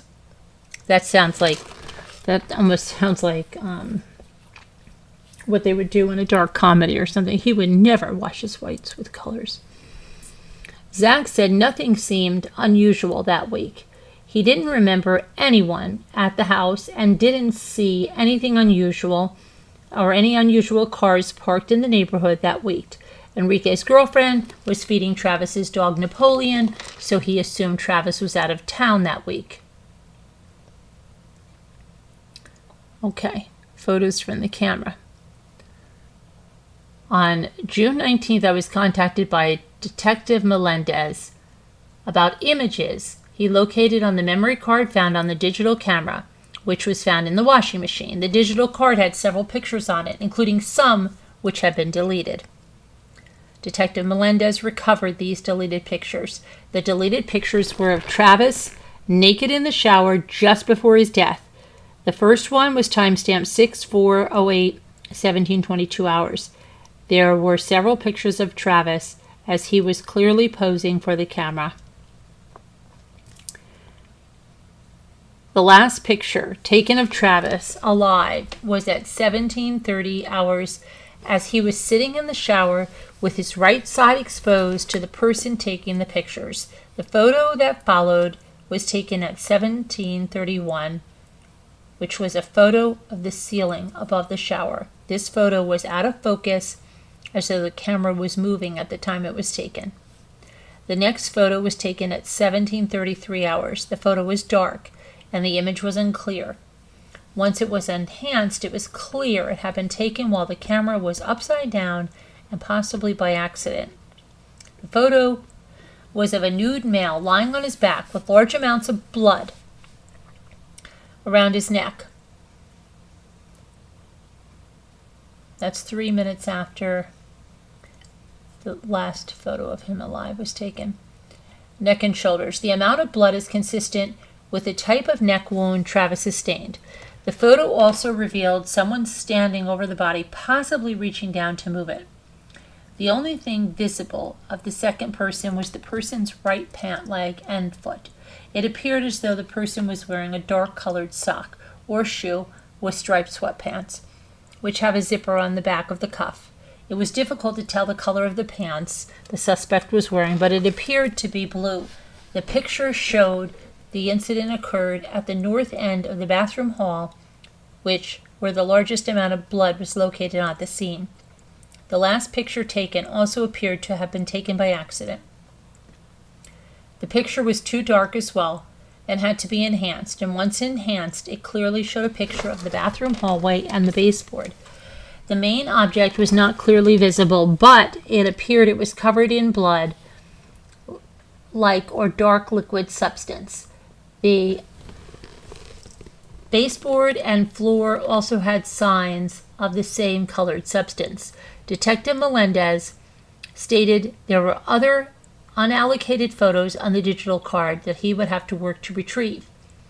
He was able to retrieve these photos, which were time-stamped starting 6/4/08 at 1340 hours. The first retrieved photos were Jodi Arias lying nude on Travis's bed, posing for a picture. There were 8 pictures total, 6 of Jodi Arias and 2 of the victim, Travis Alexander. All were nude and some in provocative sexual poses. The date and time of these photos is consistent with the date and time of Travis's death. This also indicates Jodi was lying about not seeing Travis since April 2008, and this also proves that Jodi was the last person I can prove had contact with Travis prior to his death. Phone call from Jodi initiating contact. On June 23rd, I received a call on my cellular phone from Jodi Arias. The call went directly to voicemail, and she did leave a message. She left She left a message to give her a call when I had a chance. She left her name and her phone number. On June 24th, 2008, I called Jodi back, asking her what I could do for her. Jodi said she called me on Saturday because she was having a bad day. She mentioned she missed Travis's funeral in Southern California because she got a flat tire on the way to the airport. Another reason for her call was to check on any updates to the case. She also mentioned the fact of wanting to talk to an attorney before giving an official statement. She said she regretted saying that and was now willing to give a statement. I told her it was still up to her if she wanted to give a statement. Jodi said she was possibly going to Tucson in a few weeks and could possibly stop by to give her statement while on the way. She also said that she could give a statement over the phone if I needed. She didn't have time to talk this day and asked if we could make an appointment for a telephonic interview the following day. We agreed to talk on the phone for an official interview on June 25th between 10 and 11 hours. Before ending this conversation, I asked her one question. I asked if she had sent Travis an email about coming down to visit him. She said she had sent him that email just a week or so before he was found. She said he did not respond, so she assumed he was probably off in California. She was planning on staying in his home while he was away and visiting friends. She said Travis had an open door policy and used to let her stay on occasion to watch his dog while he was out of town. She didn't do the trip because her budget didn't allow it at the time. She did, however, take a trip to Southern California and Utah. At the end of the conversation, she asked how she would go about getting some of her belongings she left at Travis's house. She apparently left some of her clothing behind. She said it wasn't anything very valuable, so she wouldn't bother anyone about it.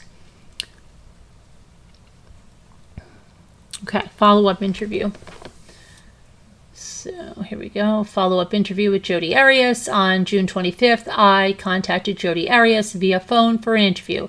She stated she left her home in California Tuesday, June 3rd, en route to Salt Lake City for a prepaid legal conference. On Wednesday and Thursday of that same week, she said she rented a car in Redding, California, and drove first to Los Angeles area, Monterey, to see a friend. She never met up with a friend and continued on to Utah via Las Vegas, Nevada. When she left Los Angeles, her phone battery died and she lost all contact with friends waiting for her in Utah. She finally was able to find her cellular phone charger while reaching Las Vegas, Nevada, and finally made contact with her friends. She said she got lost and pulled over on the side of the road to sleep for a while. By the time she reached Salt Lake City, it was late morning on June 5th. She participated in the last day of the conference, then drove back to Eureka, California late that night. And while in Salt Lake City, she spent time with a person she identified as Ryan Burns.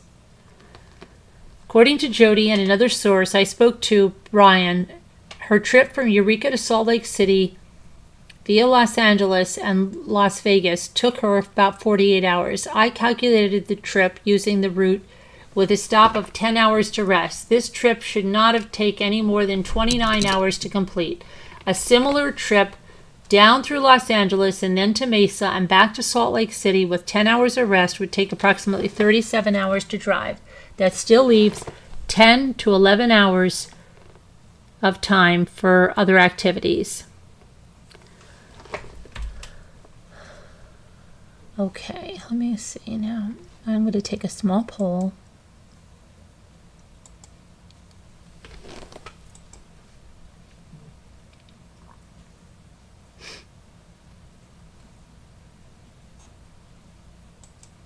Trying to take a poll.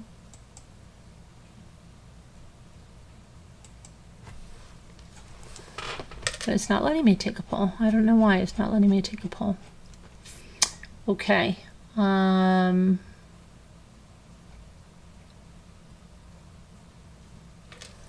Okay, we're almost done with this. So we're just about done with this report now. Interview with Ryan Burns. I called Ryan Burns on 6/25/08. I interviewed him via phone. I had called and spoke to Ryan earlier in the day and caught him at a bad time. I asked him a few questions about Jodi's road trip and told him I would call him later and get more details. The first phone interview with Ryan was done prior to talking to Jodi that same day. During the second interview, Ryan confirmed the following. He's only known Jodi for a couple of months now. They met in Oklahoma at another PPL seminar. Jodi called him and said she left LA, Monterey area on Tuesday, June 3rd at approximately 2300 hours. Her plan was to meet him on Wednesday for the PPL meeting.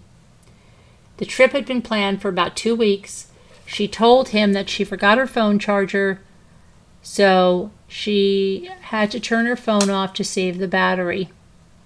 At 2300 hours on Wednesday night, she finally called him and said she had gotten lost and driven in the wrong direction. She also said she had run out of gas. At the time of that phone call, she said she was near Las Vegas, Nevada. She told him she had just passed a sign that said she was 100 miles or so from Las Vegas. She finally showed up 1100 hours on Thursday, June 5th. She stayed in town with him for only a few hours. They hung out at the meeting. They had dinner with him and other friends. They watched a movie at his place. She took a nap and left town at about 2 to 3 hours the next morning. He said he wasn't sure what kind of car she was driving at the time. He thinks she was driving a white Ford Focus. He had never seen the car she owned and thinks it was possibly a rental car. Jodi sent a text the next day, Sunday or Monday night. He called her back and told her that Travis had passed away. He knew about Travis because she had mentioned him several. He called her back and she told him about Travis passing away. Travis because she mentioned him several times in the past. After Travis was found, a lot of mutual friends in Utah were pointing fingers at Jodi as being the responsible party for his death. Another rumor circulating was that Travis had been shot by the .25 caliber handgun. He also heard that there was a struggle, perhaps involving one or two people, and that he was both shot and stabbed. On June 26, 2008, I received a call from the Mesa Police Identification Section.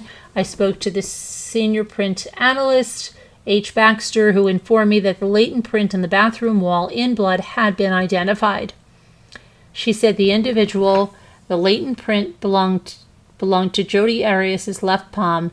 This was conclusive evidence that Jodi Arias was present at the time of Travis's death. The print was left by Jodi, touching the wall with a bloody left hand.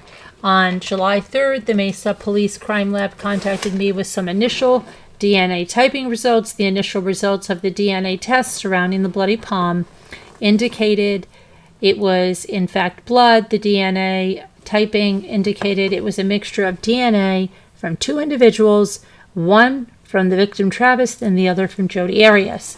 A long hair found in the same hallway stuck to the wall with blood was identified as Jodi's. The long hair was identified as number 6 on the search warrant returns. Forensic chemist submitted the final report detailing the findings on 8/5/08. Okay, so that's that. That's as much as I'm going to be able to do on that rewind for tonight because it is a lot of reading. And it doesn't mean that I won't do Aunt Diane tomorrow and then go back to Jodi Arias another night. Okay, and I don't know that I'm going to do it every single night. So it may be 3 times a week or something. But again, only if there's interest in it, and we'll see how that goes. So I'm trying to do a poll, but I can't even get the poll to come up.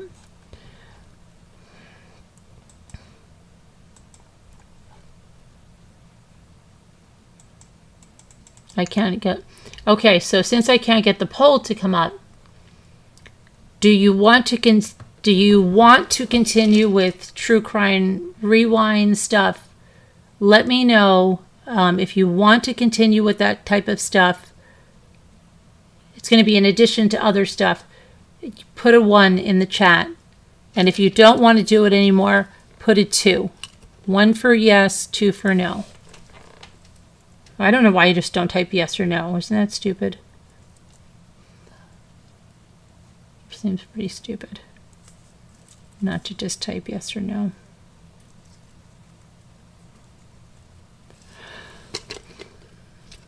Rewind is cool, Liza said. Elise says yes. One. L, I mean, did I call you Elise? I don't know what the heck is going. She's like, Diamond says yes. 1, 1, 1. Okay. All right. I guess I'm just going to do the word game because I'm going to go to bed because it's going to be 3 o'clock in the morning soon. And I have had a big day. Super Chat Cat said no. Why Super Chat Cat? What would you like instead?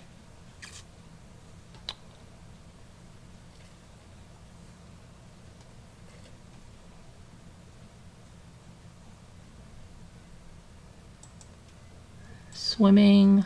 I had 6 boys over. And still have 2 boys here besides our own.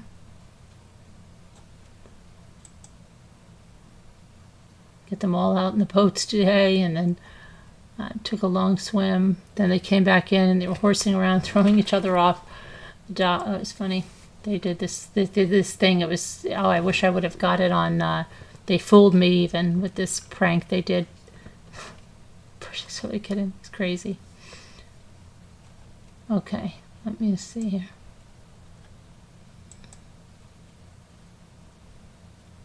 Oh, it's a big daily puzzle. Okay, so let's see.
Hi, Marianne.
Okay, uses, yeah.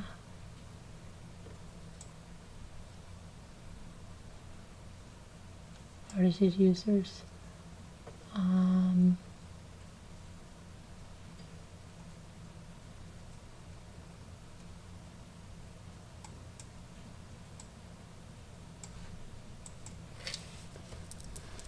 Hi, Vicky. Long time no see. How are you? I always think you're the one that said something about my doll if that had the music. I always have to find out who that is. It drives me crazy when I can't remember that.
Oh, urea.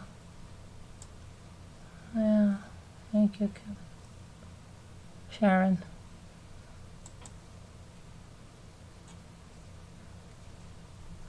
Sharon.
Ow. Oh gosh, hold on a minute.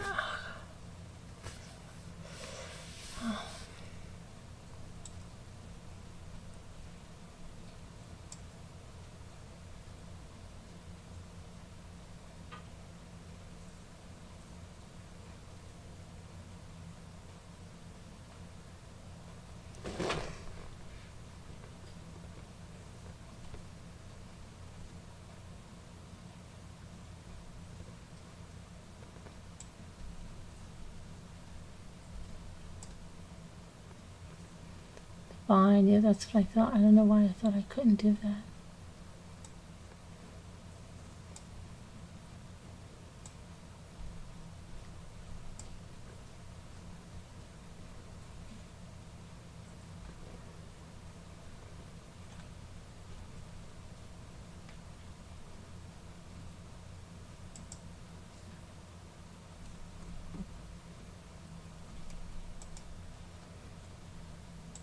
Oh, special level. T. Invited. That's what I kept seeing. What did I do there? Invite Ted. What did I do wrong? I must have missed a letter somewhere.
Bryant.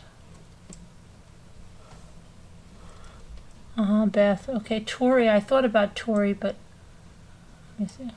No, it's an extra word though. I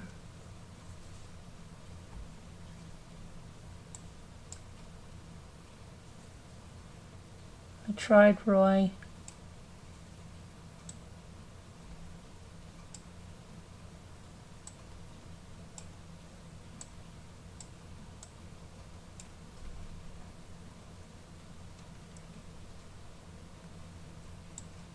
Oh, City, yeah.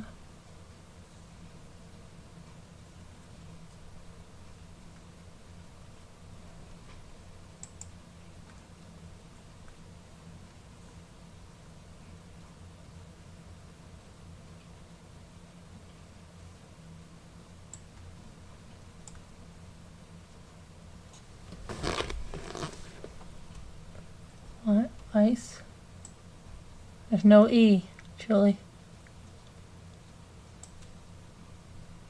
There's no G, Sharon. I've already tried Tori.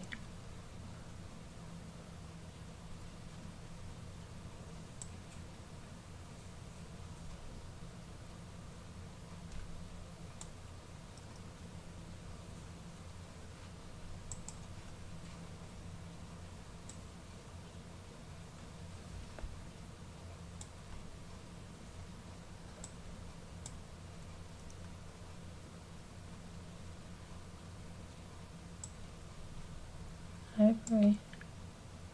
Good. Whoever said ivory. Rivet. I was looking for rivet. Nope.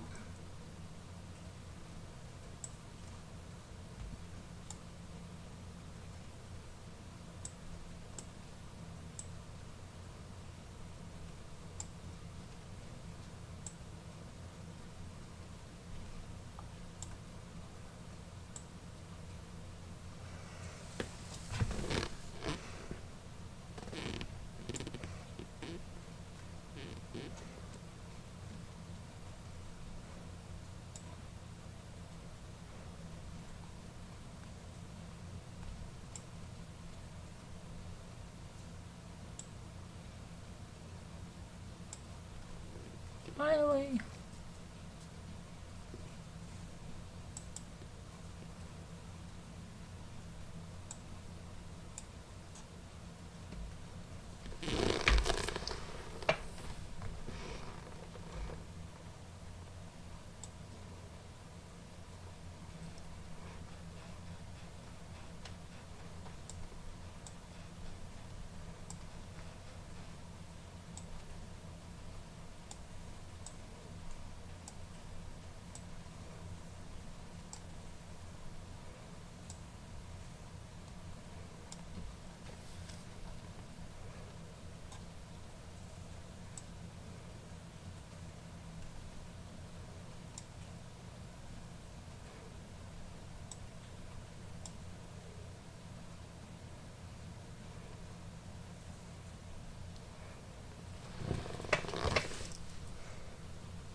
Yes, Beth.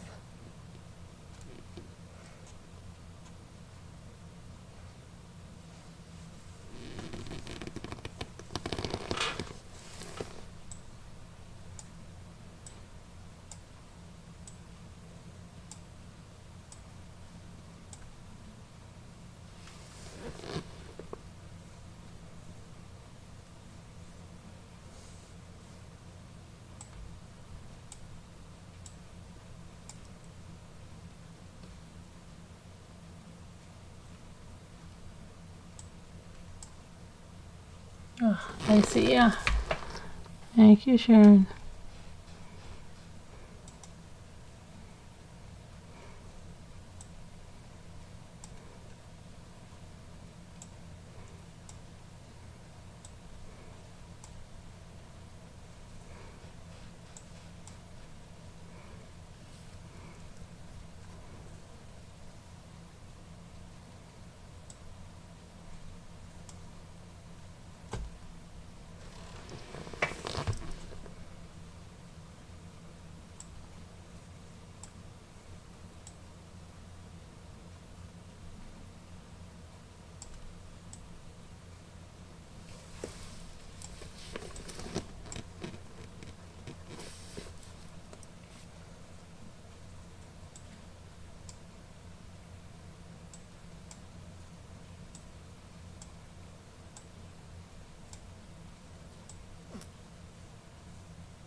Oh, Ginger. Ginger. Yay.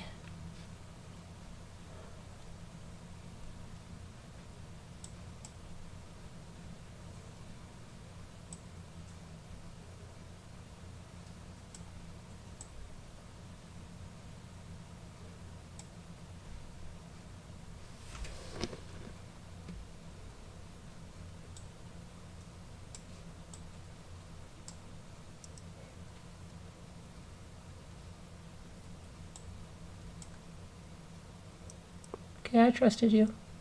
Thank you.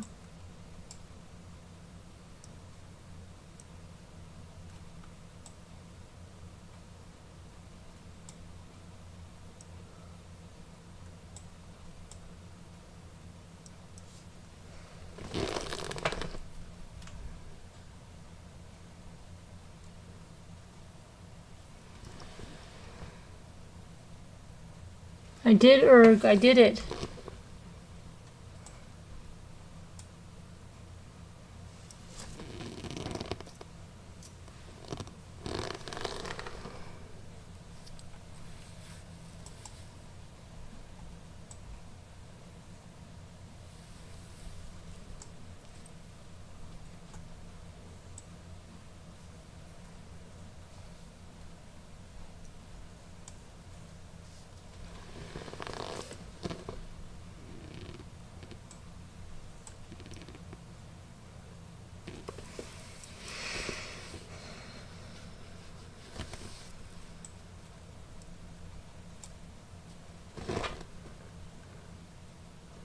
Okay, then.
Alright, that's all I can do tonight. I gotta go to bed. Alright, we'll see how it goes with the True Crime Rewind and the other stuff. Thanks for watching, guys. God bless. Have a good night. I will start a new Zoom in a minute. Love you guys. God bless. Prayers for all that need them. We'll see